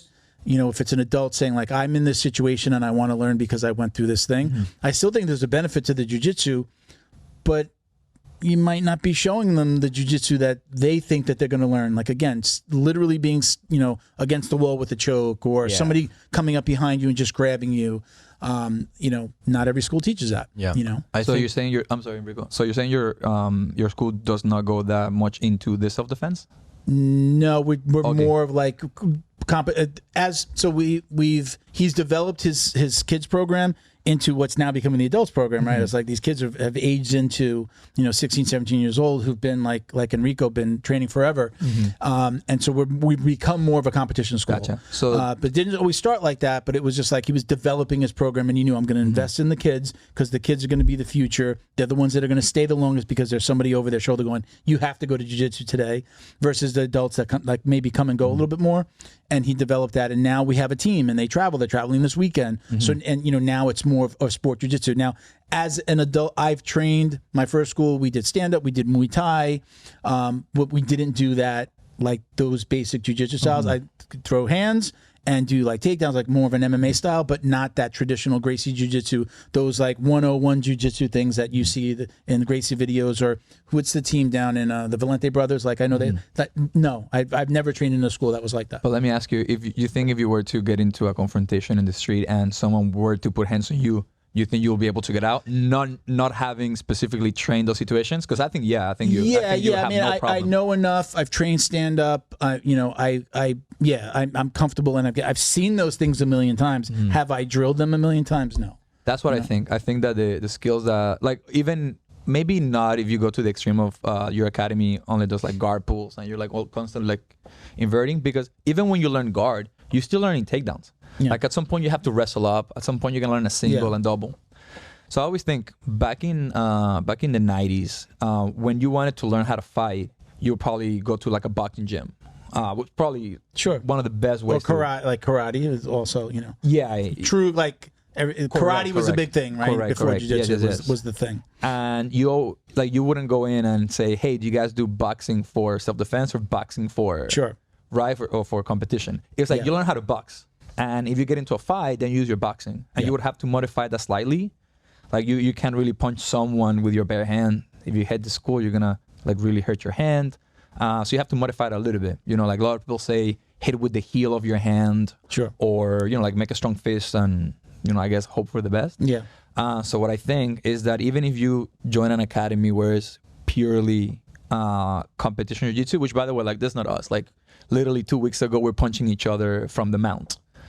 To learn the escapes. But I think that even if you do only competition, you also develop those skills that will translate in the real world. Like one of the kids from your gym, I'm sure if they were ever to get into a fight in school, they're not going to have a problem defending themselves. Agree. It's actually 100%. Happened while I was there. There's been a couple of instances where the kids have gotten into a scuffle, and not only did they, take care of the situation, but they didn't hurt the other kid. Like they literally put them just got their back, seatbelt, trapped an arm. I have a student. He's a very good friend of mine now. He was one of the first guys on the podcast. Like in the beginning, it was like me and 4 or 5, or a total of about 5 training partners. That's how the podcast got started. His name's Mauricio. His son trains. He trains. He's a purple belt. He's about to get his brown. And he got a call from the school. And it's like, hey, your son's been in a fight. And he goes, the first question that Mauricio asked him was like, is the other kid okay? And he wasn't being cocky about it. He just knew his son trained. He's like, oh shit, my son got in a fight. He probably fucked somebody up with some, no, everybody's okay. Fast forward, that kid was basically wound up. That kid was bullying him. That kid wound up. It was a few months later. That kid started training at our gym, and they're like best friends now. Not like, oh, they're cool with each other on the mat. No, they hang out. They're best friends now. And jiu-jitsu, did that. Yeah, I think even as a competitor, you can still get benefit out of training with hobbyists, because like at Renzo, like we compete, but we're not like a competition team, right? Correct. And I cross train at Renzo Gracie. That's like where I mostly train. That's my home. But I also train at VRMA at Wagner's. Sure. And like at Renzo, most of the people that train there are hobbyists. But I find that and most of the people at Wagner's are competitors. But I think it's even more beneficial because when I go to Wagner's, I know that like I can't just like try to practice something I just learned 10 minutes ago, you know. But it's also I get to test out my A game and I get to test out my competition. Like I can keep track of points, whatever it is. And then when I go to Renzo, it's like I get to test out new things and like learn new things, and like where I learn my new concepts and my new skills is at Renzo. And then over time, I start going up the ladder at Renzo, like with the higher belts. And then I go to Wagner's and I also get to test that out. Like if that works there, then I know it works anywhere. Are you just, when you go to Wagner's, are you just going to like open mats? Or No. do you go to his? I go to his classes. Are they training? They're teaching like a move of the day kind of situation as well? All Yeah, right, like so- a normal class. Like Okay. I do Which is both a have tough, that. Okay. it's a tough And yeah, class. you were there as well for a little It's bit, a right? tough class. Yeah. Even just a regular, like the 7 p.m.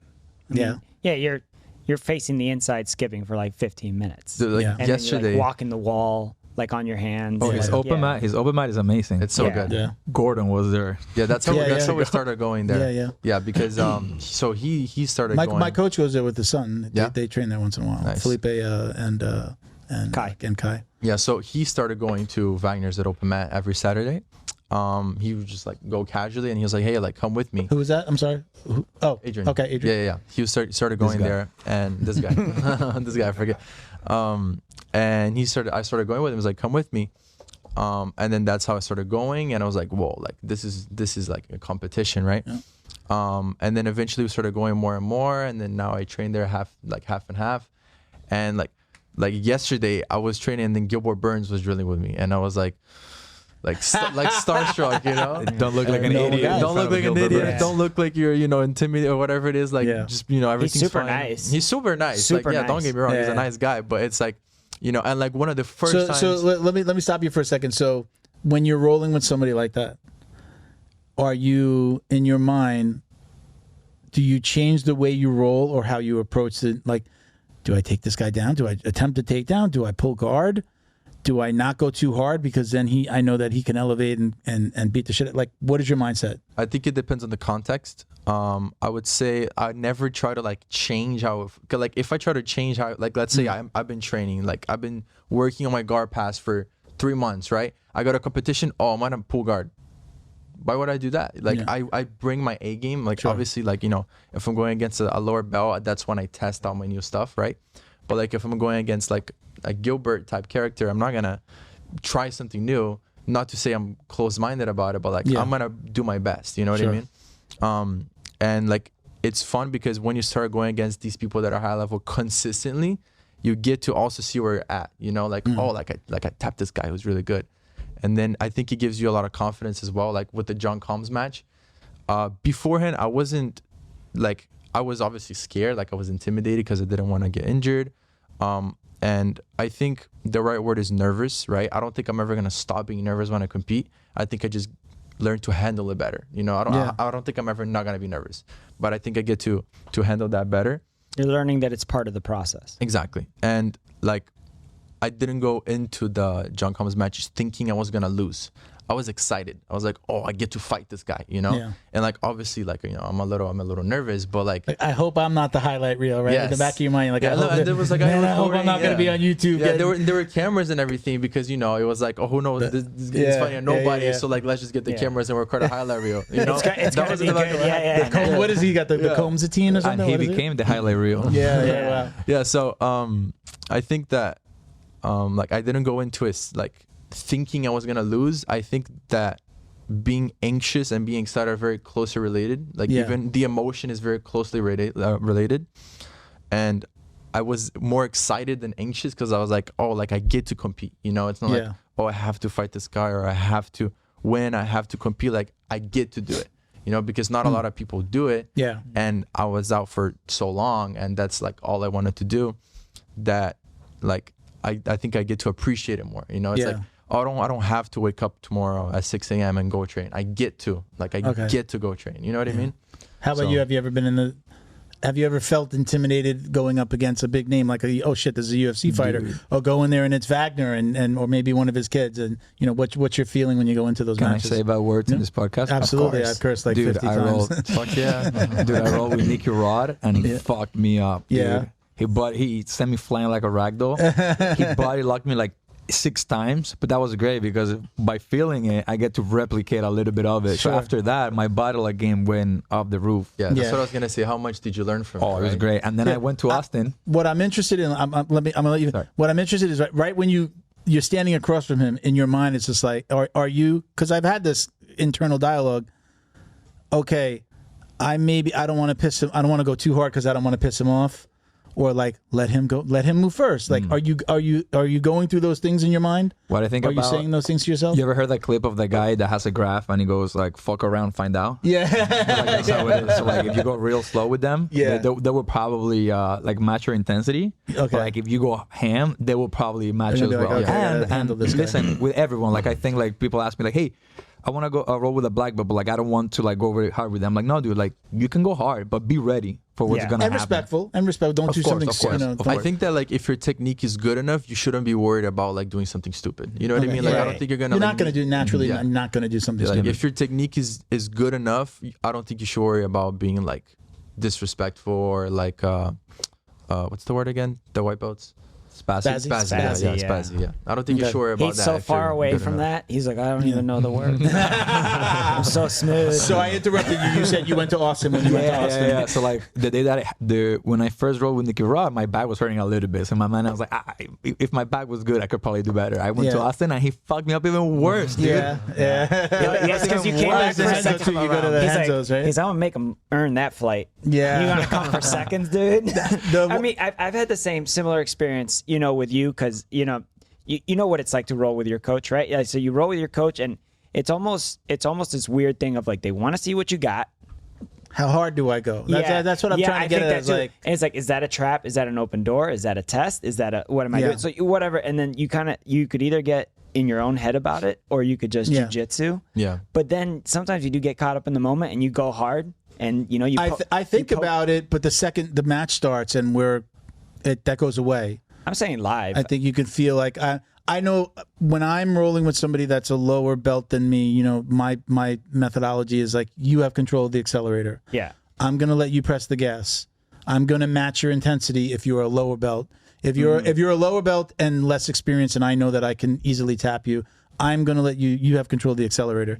So, sometimes that's there's a purple belt and he's better than me, younger, faster, and then I'm like, I'm the higher belt, but I am controlling the acceleration. I've got it. He's going to match my intensity, right? Yeah. If I'm going with my coach, and like one thing is going as hard as you can and try to like hurt him, and one thing is like going hard and try to beat him. I think that if my coach is to get offended by me trying my best, I shouldn't be under him. You know what I mean? Yeah. Like Adrian would never get offended if I went hard with him. But I'm not being stupid. Like I'm trying to beat him, but I'm not doing it in a arrogant fashion, like I'm trying to beat him, that's the whole point, because he's better than me, but I'm trying to get there. So it's weird. Like you're just like, it's almost like, not to put it like in this context, but it's almost like a father figure that you're just trying to make like, look, dude, I'm retaining the information you're giving me. Yeah. It's not going to be, you taught it to me, so obviously you know more than I do, but like, I'm just going to, you let me go as far as you want to let me go, but I'm going to do it the way you showed me. The first time I tapped my coach, it was with we worked on Peruvians a lot. So he's like turtled up and I did a Peruvian. I didn't celebrate. We just kept on rolling. He went on Facebook that night and wrote this whole thing about how proud he was that one of his white belts tapped him out. He like felt good about what he was teaching me. And that was, I like that. That doesn't always happen, but it doesn't always happen. There's too much. There is definitely too much. There's too much, testosterone in it. What's that? About what? When I first saw my coach, I made a group chat about it. I was so excited. And he was in the group chat. I've never. I'm like what happens on the mat stays on the mat. Like even I've got a training partner now that he'll like tell me after class all like who he tapped, and I'm just like. It feels less and less important the more and do more it. I do I'm just like, but I try to tell him like, no, don't tap it's like and kissing tell, kissing and telling. Yeah. Don't tap and tell. You know what I thought about the other day? It's an old Batman quote, but I'm gonna like turn it around. It's like you either live long enough to become Gordon Ryan, or it's like you either become Gordon Ryan or you live long enough to see yourself become Greg Jones. Okay. But like the Batman quote, you know what I mean? Yeah, I know. I just watched it the other day. Because I don't know, man. It really... I know the quote is like either you die a villain or you live long enough to... No, I'm sorry. Either you die the hero or you live long enough to become the villain. That's what I'm saying. I don't know why I was blanking out on that. That's the exact quote, but I thought about it in terms of like a Gordon Ryan versus... Because they're playing a game, bro. Like, I still think these guys are friends. I don't agree. It's a game. In my speculation, he's like troll of the year. If there's a troll of the year, they're both trolls. They're both trolls. But Jones is way better at trolling people. But they're just extracting value from two different. Because there's archetypes. You need a water? There's archetypes in jiu-jitsu. I like this stuff. You know what I'm saying? There's archetypes in jiu-jitsu. Yeah. There's like the I only buy my kids red, white, and blue crayons because these colors don't run. And there's the dudes who come in and they're just trying to octopus guard you. There's the dude who wants to come in and just be Keenan. There's the dude who wants to come in and just like highlight reel you. Like there's just these people that you really could sector them in these different sectors. Sure. And the smart thing to do is if you gain the popularity, and obviously it's backed up by skill. Nobody on earth is ever going to say Gordon Ryan sucks because he doesn't suck. No. Neither do any of the people at the B team. Neither do any people at New Wave. Neither do top ATOS guys, you know, the Rotullo brothers, AOJ, like these, they all have a foothold on the market. Like if you follow, like, let's say Tanya Dalpra, what you're getting is you're getting a straight edge competitor. If that's what you align with, you'd be like fluidity. I wear a white gi. I wear long sleeve black spats and long sleeve black shirt underneath. I'm disciplined. I do this. I wake up every morning. I get in my Porsche Panamera. I pick up a 12-year-old kid. I teach 6 a.m. class. How do you know that? All of this, man? Huh? How do you know? Flow grappling. I saw that too. Because I don't. There's a day in the life with him. Oh, yeah. Yeah, I'm YouTube. infatuated with jiu-jitsu. Okay? Like, I took off work to come here and do this. His shoe size is 12. His shirt is a medium size. You know everything about this guy. Yeah, whatever. I pay attention. You know? I know the moves. I just can't do them, bro. Anyways, but it's just like it's gotten to a point where they get popularity, and now they're gaming the system. Sure. So, and you need conflict for that. You know, left, right, red, blue. Like, I think there's to that in that particular situation. I think there's something to it though. There's definitely things that have happened. And they don't like each other right now. I think it's a game. Yeah, it's a money making game. Let's change direction because I want to get in some of these questions because I'd love to give out some Buffy mugs and T-shirts to these guys. So I'm going to go down these questions. I'll let you guys both answer. So this is Quavo's Bizarre Adventure. Quavo's Bizarre Adventure. How do you create a solid game plan for competition? That's part one. And what is your mindset going into a competition? We'll let you go first. I can take that. Go ahead. Either. I think when a student comes over and he's like, hey, I want to compete, you got to have a set of skills that are the same for everyone, right? So like you got to be good at getting out of every bad position, make sure no one passes your guard, and you got to have a couple of takedowns. Sure. Okay, now you can like do the competition because like if you can get out, you get pinned and then you're done. So you need those basic skills, break falls and whatnot. And then from there, it's like, okay, we got to have a plan. What are the takedowns that you like? If you can't take the guy down, what guard you're going to get to so you can get things going. Because, you know, if you go to a tournament, I tell everyone, your job is to win the match. Like, you don't have to get a highlight, especially like your first few matches, like until you develop that confidence of doing jiu-jitsu in kind of like the arena. You know, like it's going to be hard to go for like a really flashy move. So pick a game plan, pick a couple of guards that you like, and then you have to do tournament matches at the gym where you're actively keeping track of the points, you know. You were saying that before. You were talking about going to Wagner's, but you keep point. You don't have to say them out loud, but you'll keep score in your head. Okay. Most people do there. Yeah. On those. Go ahead. And I kind of lost. I'm sorry. I'm famous for interrupting. No. That's why I'm single. Do you have anything you want to add to that? I would say that take the mindset portion of that because you're talking about game plan. What about mindset? What is your mindset going into a match? I would say, like, if you're nervous, like I feel like a lot of people try to pretend they're not nervous, but like, dude, you're nervous. Everybody's nervous, and I think you need to like validate that. Like, yeah, you're nervous. It's fine. Like the other dude is nervous too, you know. Yeah. And like, it's what I feel like if you're generally good. Like if you kind of know what to do in every position, that's good.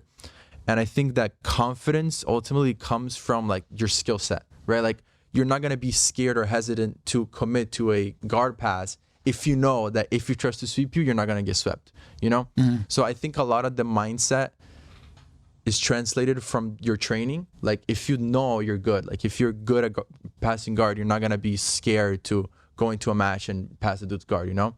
So I think that the mindset I try to have is very like, it's almost like simple in a way, because it's like, all right, I did everything I was supposed to do up until this point. I don't have like, there's nothing I didn't do in my training that I should have done. And if I feel that way, when I go into the competition, I find that I just don't think about it too much. Yeah. You know, like for example, I compete tomorrow. I'm not really worried right now. Maybe tomorrow when I wake up on the way there, I'll start getting a little nervous. Does it usually go away as soon as you're on the mat, slap bump?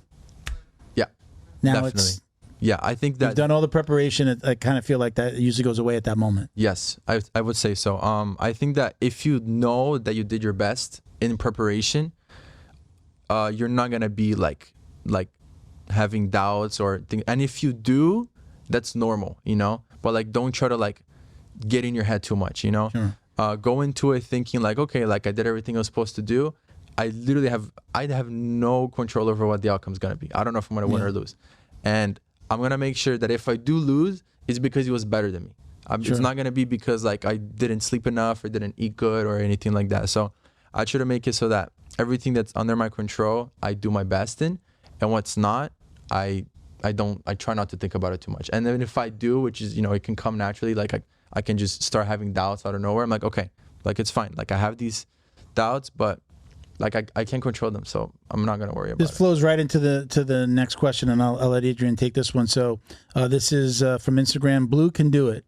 What has been your biggest struggle with competing, and how have you overcome it? You kind of discussed it already. You've just kind of laid out how you do it.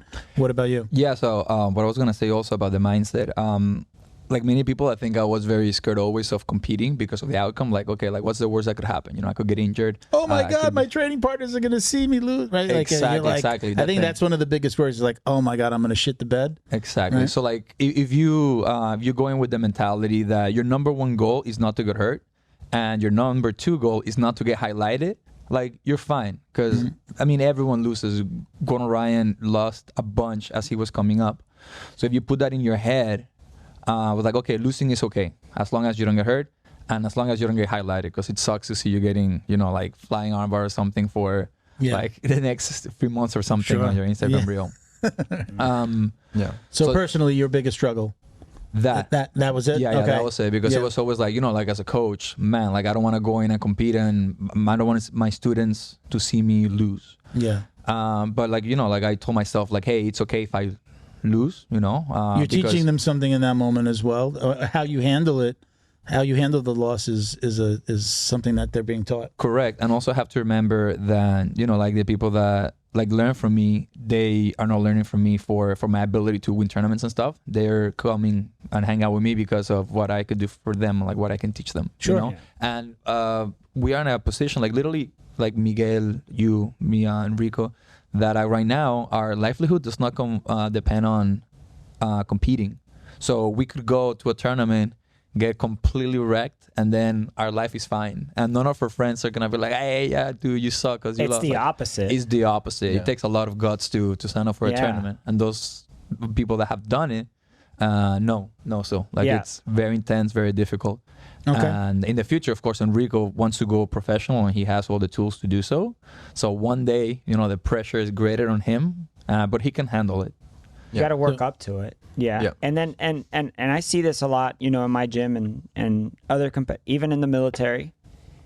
You're gonna have a bad day at the office sometimes. Yeah. You know, and your comrades that have been in those bad days, those similar situations, are gonna walk up to you and they're gonna go like, "How'd it go?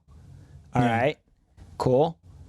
Did you learn something? All right. Hey man, good job. You got in there. You know what I'm saying? You got in there." It's almost like like your friends care whether you won or lost and if you learn something, but the majority of people don't give a fuck about how you did this competition. They're worried about paying their bills, their wife, this, that, their own jiu-jitsu. Like, there's not too many people that are even going, "Oh, you competed? like Adrian. right, Adrian in front of class, you'd be like, "Hey, Johnny competed last weekend. Everybody clap," And then you could see the people that know Johnny and know competition, they clap, and then you see other guys are like, "Who's Johnny?" Okay, because it's like if you know, you know. It's that let me move on to the next question because we're going to run short on time, but I want to get to our drill down as well. So let's. I'm going to ask you both. This is Ethan Sherman asked, "What made you fall in love with BJJ, and how do you think it shaped you as a person?" Shout out to Ethan. That's my friend right there. How I fell in love with it, that's a good story. So when I started doing it, it was in a small gym called the SJJ, Duda Soares Jiu-Jitsu Judo. He moved from Brazil, and it was a very small gym. And at the time I was playing tennis. I was 12 years old, and my parents were going through a divorce, and it was a very tough time in my life. And my friend at school, my best friend at the time, his uncle was Duda Soares, the guy that opened the gym. He had just moved as well. And he told me, like, hey, like, come try jiu-jitsu, come see what it is. And shout out to Bruno, that's the guy that invited me. And I started going to his gym, and it was really fun because it was like all of our best friends. It was like 5 or 6 of us, and we all trained. And it was like, we kind of didn't pay attention too much. It was just like we went there just to play around. But it took my mind off of it, like it took my mind off of the situation going on at home. And my coach as well at the time, he knew about the situation. So if there's anything going on at home, like I could just go to the gym and talk to him, for example. And I think that translated to why I love it so much. Obviously, there's, the technical aspect, which I'll get to in a second. But I think that's what made me initially love it so much, because it felt like it was something I could do, to get my mind off of it. It was an outlet. Exactly. It was an outlet, yeah. And then I started doing it more and more. And I started training at American Top Team because I felt like at the gym I was in, it was really fun, but it was just fucking around, like it was really fun, don't get me wrong, but it was like, we didn't learn too much. And that was around like a year and a half after. So the situation at home had already calmed down a little bit. And I felt like I wanted to do more with jiu-jitsu. And then I kept training ATT for around a year and a half. And then I had a falling out with the coach. And that's when I came to Renzo Gracie. And at the time I was a freshman, I believe. Yeah, it was middle of sophomore year in high school. And that's when COVID hit. And by that time, it was kind of in my head, like I was starting to like jiu-jitsu more and more. And I kind of I wanted to do homeschool so I could train more. And that was in my mind. It had been in my mind for around a year. And then COVID hit. And I had already mentioned to my parents, like, hey, like I kind of want to do homeschool so I can train more. And they were like, no, stay in school. And then when COVID hit, we had to do it online. And they were like, we were forced to. To me, it was great. So it's your fault. Yeah. It was great. I had a great time in COVID. It was very hard for everybody, and I know that, but I'm very grateful. I was very lucky. And they were like, okay, if you do good in this format, like we'll let you do online. And then a couple months went by, I did good. And then middle of junior year, which was the beginning of 2021, was when I started doing it seriously. And yeah, I think I fell in love with it because of that. It served as an outlet for me to forget what's going on at home. And not only that, but it also like it toughened me up, like the nature of the sport is a martial art, right? So you learn a lot from it as well. And I think there's also like the whole technical aspect to it. I really like the intellectual side of jiu-jitsu. I like learning the techniques, and I like the technique. Like I like being technical, like you said, like I like being fluid. Like when there's a technique, I like smooth, because like I'm tall, but I'm not a very strong person. Like physically, I can't like bench press a lot of weight, for example. And when I was around 14, 15, I was in the adult class going with guys that are like 230 pounds. So my only way to survive was technique. I couldn't like muscle my way out of the situations, right? Wait until you get in your 30s. Yeah. Oh, I'm excited for that. Your 50s. Yeah, that I'm not excited about. But I want to. Because of the strength, though, like that's yeah, my you're point. gonna get your man strength. Yeah, for real. Yeah, it's gonna be good. I'm looking forward to that. Yeah, but primetime Kiko is gonna be legit. I'm waiting. I'm gonna stick around. Yeah.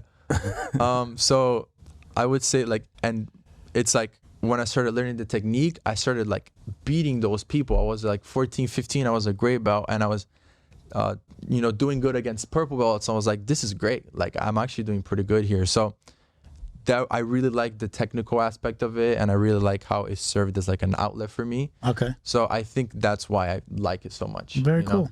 How about you, What made you fall in love? I think. Yeah, I'm just noticing you got a little dinger there, huh? You got a little black eye there. Yeah, we had a traveling open mat last Sunday. I cut an element to the eye.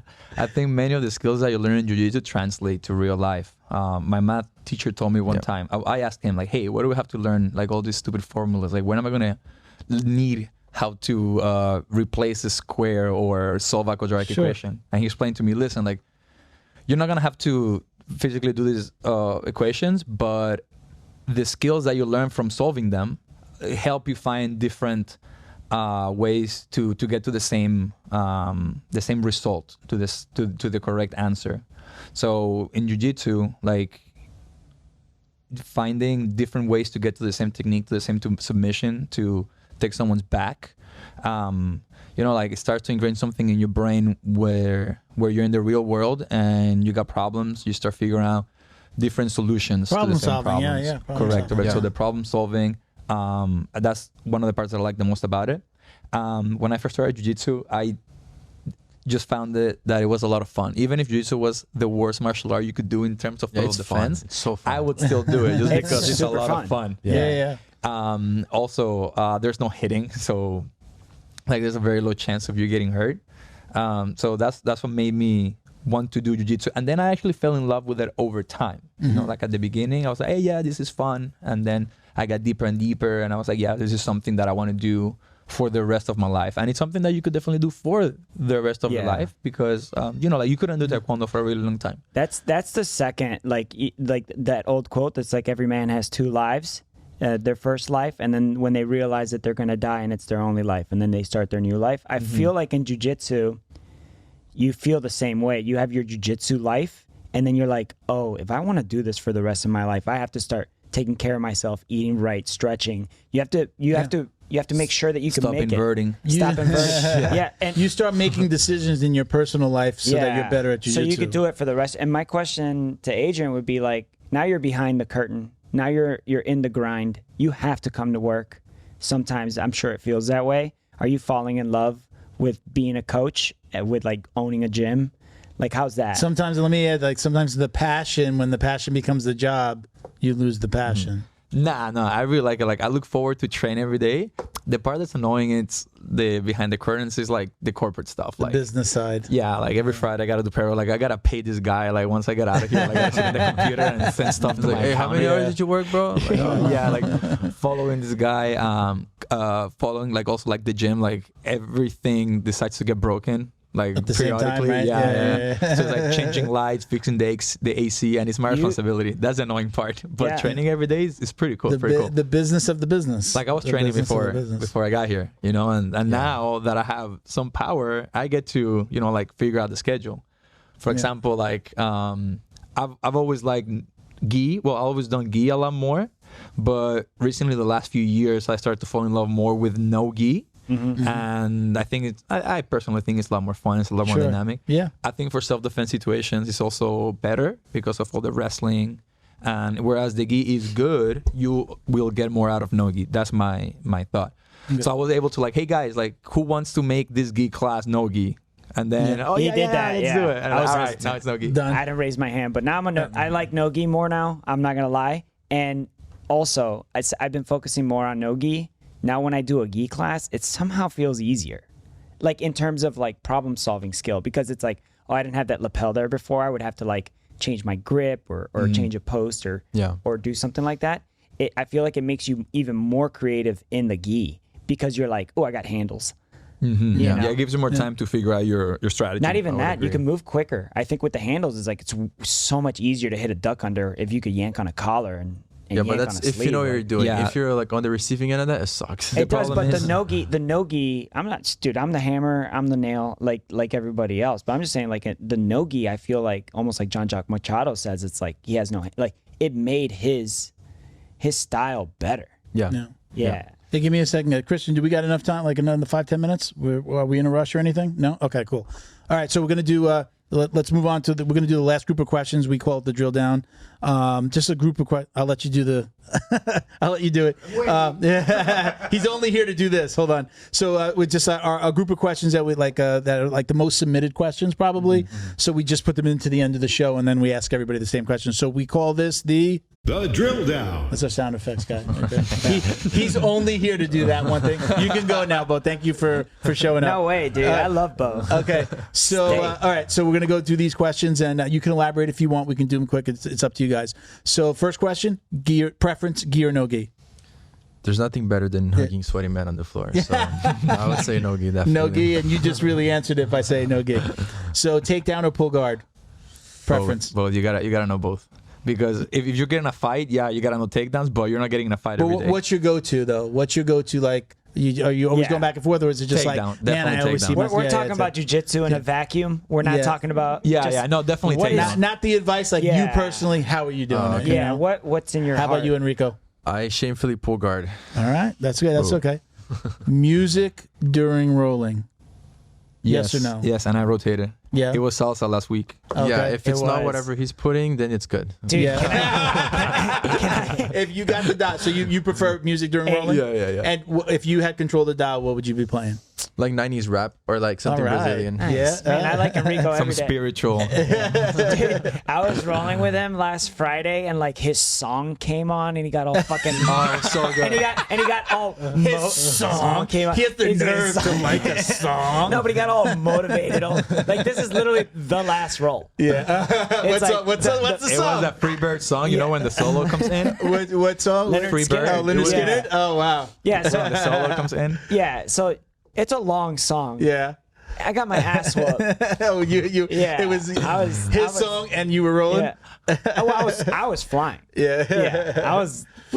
No, it was cool though. But it's like, yeah, I think the music also just like when you feel your song. I'm singing sometimes. I bleep out some words with the person I'm singing with. I love music, and I had a bunch of guys from my gym on. We did a roundtable like this, and they reminded me back in the day. Felipe used to put on The same songs? the gym motivational. Yeah. Like you do gym motivation, so there's like music is on, but then there's like somebody speaking over the top. Yeah. So sometimes it's somebody famous, and maybe like David Goggins, David Goggins, or yeah, I like remember that. Schwarzenegger comes on, and Stallone. Like these famous people come on, and they talk about training, and it's like really intense, and it's like, but I think it raised. If you have that on, it raises your intensity during that roll. That used to pump us up on a Saturday morning. Yeah. Like that was going back. Those are some of my favorite. But I'm 90s hip hop. I love when somebody puts on the music though, and they have a playlist, and then all of a sudden for some reason like a love song comes on or something. Yeah. But I love those two. Like I'll start singing that just to fuck around, and especially if you're in the middle of a roll, I think Caress. Yeah. Come on, I did that baby. for Valentine's Day. Just let it happen. I put love ballads for Valentine's Day, and I had a horrible feedback. I don't like them. I love those times. Come back. Yeah. So, okay, we'll go on. The next question, Enrico, we'll start with you. What would you be doing if you hadn't found jiu-jitsu? How old are you again? 19. 19. What would you be doing? Probably be in school. Yeah, probably. I mean, I'm school. I'm doing it online, but I would probably just like do like live campus life, like be in college and stuff like that. Yeah. Probably. Yeah. Dude, I don't know. I can't think of anything. There's a box under a bridge with your name on it. Like you just be like, Dude, I you don't didn't know. have any like were you like passionate about school or anything like that? Or? I wanted to be a physical therapist. Oh, there you go. And then the opportunity, like happened that like I took over my academy, but I was going to school for, I was taking all anatomy classes and stuff. Okay. That's so funny. right. You're the other end of the spectrum. You're Also, You're sending you're sending patients to the physical. Yeah. You're the I break. You wanted to be the I. You could be too. You wanted to repair them. I break, I fix. All right. So, are you guys? Again, both of you. Adrian, we'll let you go first. Are you watching a lot of tape? Like, do you watch flow grappling and the WNOs? Are you like, oh shit, there's a WNO on tonight? Are you that guy? yeah, Are you watching everything? Yeah, all of them to see like what people at the top are doing. Yeah. Anything that we could incorporate to our games. I would agree. Yeah, I definitely watch it. I'm trying to be more active on social media. Did a breakdown of the Petrogatti and Gordon stuff. fight. Yeah. So yeah, definitely. What do you ever watch like if you know you're going to be up against somebody? Did you know you were going to be up against John Combs before you got to Not that? until the same day. The same day. So is there ever a time where you know you might be fighting somebody Yes. and you've like looked? Do you watch try to find their stuff? He's had a lot of white line promotion super fights. Okay. So All right. Cool. Yeah. Yeah, I definitely try to study them. Like I don't get too obsessed over it, but like okay, like they're a good wrestler. Like I'm not gonna try to wrestle them, or I know they have good leg locks, so I know to avoid my legs getting entangled, stuff like that. That just helps me out. And I knew John Combs had a good guillotine. That's what they told me. So when he was they named it after the Combs-atine. So I was aware of it, you know. Yeah. So that's why I think there's value in that. Yeah. All right, good. Yeah, man. Because it's hard to beat their guys at their strength. For example, like our friend Matt that I was talking to you about last tournament that he did, he was going against this dude. He was huge with a huge neck, and he had a shirt that said Ohio Wrestling, and he tried to wrestle. He tried to wrestle this guy. No, he didn't. What do you think is gonna happen? You know, he went in like head him first, blast double. Yeah. He almost got him though. That's almost as bad as when you forget about a wrestling shirt, but whenever you see somebody with the square patch on the back of the gi, and it says like USA, and you know it's a judo guy. Yeah, and they grab you back here, bro. Yeah, so they get it right. Dude, there's a electromagnet on my butt that goes to the mat. Yeah, exactly. Favorite competitors to watch? Enrico. Enrico. I would say the Rutola brothers. Yeah. I got a lot of my game from them. The outside passing, the darces. I started doing darces because of them. So The foot stomp. So yes. Okay. Yes. Yeah. Adrian. Giancarlo Bodoni. Bodoni. Who's that? Giancarlo. Okay. Yeah. He won the last. That was. I think we had his girlfriend on. Yeah, really. We had his girlfriend on before I knew it was his girlfriend, right? Yeah. Renzo, right? Giancarlo Bodoni. He's Well, a Renzo guy. New Wave. Yeah. New Wave. Yeah, right there. correct, Renzo. correct. What is that? Renzo Austin. Yeah. So Renzo they. Gracie Austin, right? ATX. Yeah. Yeah, they do. They would train a teacher, Renzo Gracie Weston, but I think like all the pros train a New Wave together. Yeah, man. I think that guy. Well, he's like we're like similar body types, but he can do everything. He has a phenomenal guard, passing, great takedowns. Like I really love his foot sweeps. Yeah. Actually, recently I've been working foot sweeps, and I'm looking at a lot of his footage to see how he's doing it. Yeah, they sync up real nice to Freebird. Enrico, I was going to ask this question when you answered the last one, but we'll continue on to this. So, Coach mentioned something before that I think he might have used the word you want to go pro. What is your ultimate goal in jiu-jitsu? Where do you see yourself in 5 and 10 years? I would say in 5 years, I see ADCC definitely 1 or 2 times at least. And I want to like win worlds and ADCC and stuff like that. But not only that, but I think that one of the better ways to actually like make a living is to have multiple sources of income, like sponsored or like seminars, and then eventually a school that's probably more long-term, like in 10 years or so. So I definitely want, as a competitor, I want to win everything. Like I want to win ADCC, no gi worlds, or whatever it is. Maybe not gi worlds, but we'll talk about that. But yeah, that's definitely my goal right now, 5 years. And I think that I can definitely make a living if I have multiple sources, like I said, like sponsors, seminars, teaching. What are you going to school for? You said you are taking college classes. Yes. What are you going to school for? I just chose my major. I'm doing physical education, so I can do like physical therapy or something of the sort. Perfect. Something sports related, you know. And Adrian, what's your ultimate goal in this world of jiu-jitsu? I mean, you're a very young gym owner, but where do you see yourself in 5 or 10 years? Man, my goal is to have the most kick-ass academy, training facility in South Florida. So like I know a lot of martial art academy owners want to have multiple academies. That's not what I want. I want to have one place, but we got everything in that place. We got multiple mats. We have kickboxing, an area for the kids. We have a gym. Yeah. And also like the most kick-ass facility. Like a weightlifting gym, you mean? Yeah, exactly. So you can get all your training there. Bunch of classes, 6:30, noon. So like doesn't matter what your schedule is. Like you could always make it to train. Okay. It's kind of like that the right now. Ultimate academy. Nah, but like sometimes like I know what you mean, but like you're actively doing that. There's a MMA class on Mondays. There's 6:30 a.m. classes almost every single day of the week. 9 a.m. executive classes like 2 or 3 days out of the week. Executive, so well, we have an executive class, which is they kind of like started on their own. It's from 8 to 9 on Saturdays. But like, unofficial. But he allows that. What I'm saying is like he's making the gym. Old man's jiu-jitsu. Yeah, that's what it is. Is it 40 and over? Yeah, 40 and over? That's what it is. And they discuss how the young bucks. They're like, we gotta listen. We gotta. It is. It's a we gotta figure out Enrico. Yeah. We gotta get. Watch that buggy choke. It's the new world order. They got a projector. They have graphs. Yeah. Dude, guy with a pointer. Hey man, I'm saying it again. He's not the only dangerous guy there, man. Yeah. I mean, he's been talking about you for a little bit. He's just like, you got to have this guy on. I'm like, 2 years. Still young. Literally since the first day, I was like, this kid's special, man. Appreciate that. All right. So we've got the very last question. Now, Enrico, you talked about like doing social media and stuff like that. So you be careful with the answer to this question because this may come back to haunt you. Yeah. You know, when you get famous, right? No coaching. Yeah. Do you or do you not wash your jiu-jitsu belt? You don't have to say anything without your lawyer. No comment. No comment. Thank you for having me.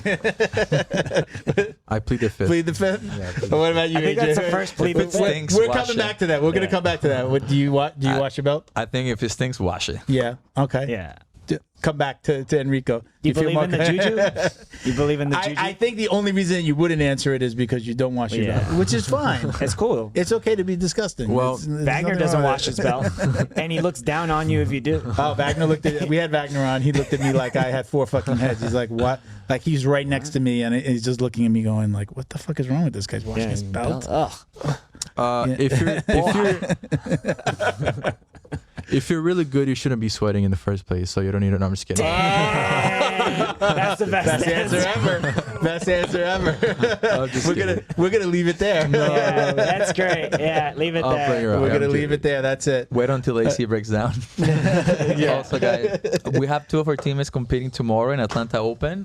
Both Gian, who we mentioned earlier, and J-Pep. John. J-Pep. So if you guys are watching this, good luck. Bring the gold or don't come back. Thank you to Feito IT and AV, specializing in commercial and residential automation, security cameras, CCTV, POS, and more. Check them out at feitoitav.com or call 305-428-2515 and let them know the dummy sent you. Special thank you to the crew over at Flow and Roll for all their support. Flow and Roll is renowned for their incredible no-gi rash guards, shorts, and leggings. Flow and Roll has quickly become the premier custom apparel provider for academies big and small throughout the United States. Reach out today to discuss your custom order and ask about their incredible pre-order program. You can send an email to flowandroll@gmail.com or visit their Instagram at flow_n_roll and shoot them a direct message. And yes, they can create an awesome custom gi for your academy as well. Visit flowandroll.com to check out their awesome designs, and while you're there, pick up a Jiu-Jitsu Dummy signature tee exclusively at flowandroll.com. And remember, you'll get 20% off your purchase of t-shirts, rash guards, or gis with code JJD. So I was going to give you a moment to. So first of all, thank you guys for doing this. I really appreciate you coming on. Miguel's been mentioned you guys a long time ago, and then recently I've been after him to get this set up. So thank you for getting it set up, and thank you guys for coming on. Thank you so much. I'll give you a minute. Do you want anybody you want to shout out? Give them your Instagram. We'll automatically when we introduce you, and at the end we'll put your Instagram handles. But go ahead and tell everybody where they can find you, and if you want to, sponsor shout outs or anything like that. Go ahead. It's your time. You can find me on Instagram. It's Enrico BJJ, ENRICO BJJ. And if you guys ever want to learn from me, I teach privates as well. And I'm not currently sponsored. Hopefully, tatami. Maybe one day, one guy can only dream. But get in now. Yeah, and that's it. All right, Adrian, make sure we give him the address, the handle, but also tell him exactly where your gym is. Yeah, so our Instagram page is Renzo Gracie Weston. Our website is RenzoGracieFlorida.com. If you want to check out our schedule and our classes. The address is 1091 Shotgun Road. We are right out at the border of Weston and Sunrise. Okay. By the local gym is there's a UFIT nearby, so that's a good reference if you live around the area. Yeah, and you could find me at your local Starbucks every Tuesday and Thursday. Mm-hmm. Miguel, remind everybody who the heck you are and give them your handle. It's been a while. I don't even know my handle anymore. It's ingrained in my mind. Isn't it JJD underscore DJJ69? Yeah, because it's all flipped. You know what I'm saying? Even and the 69 is what? It's the dinner for two. You know what I mean? You can find me. I'm starting to get a little bit more active. I've gotten my You took phone. A break for a little bit. I had a horrible phone addiction that I had to take care of.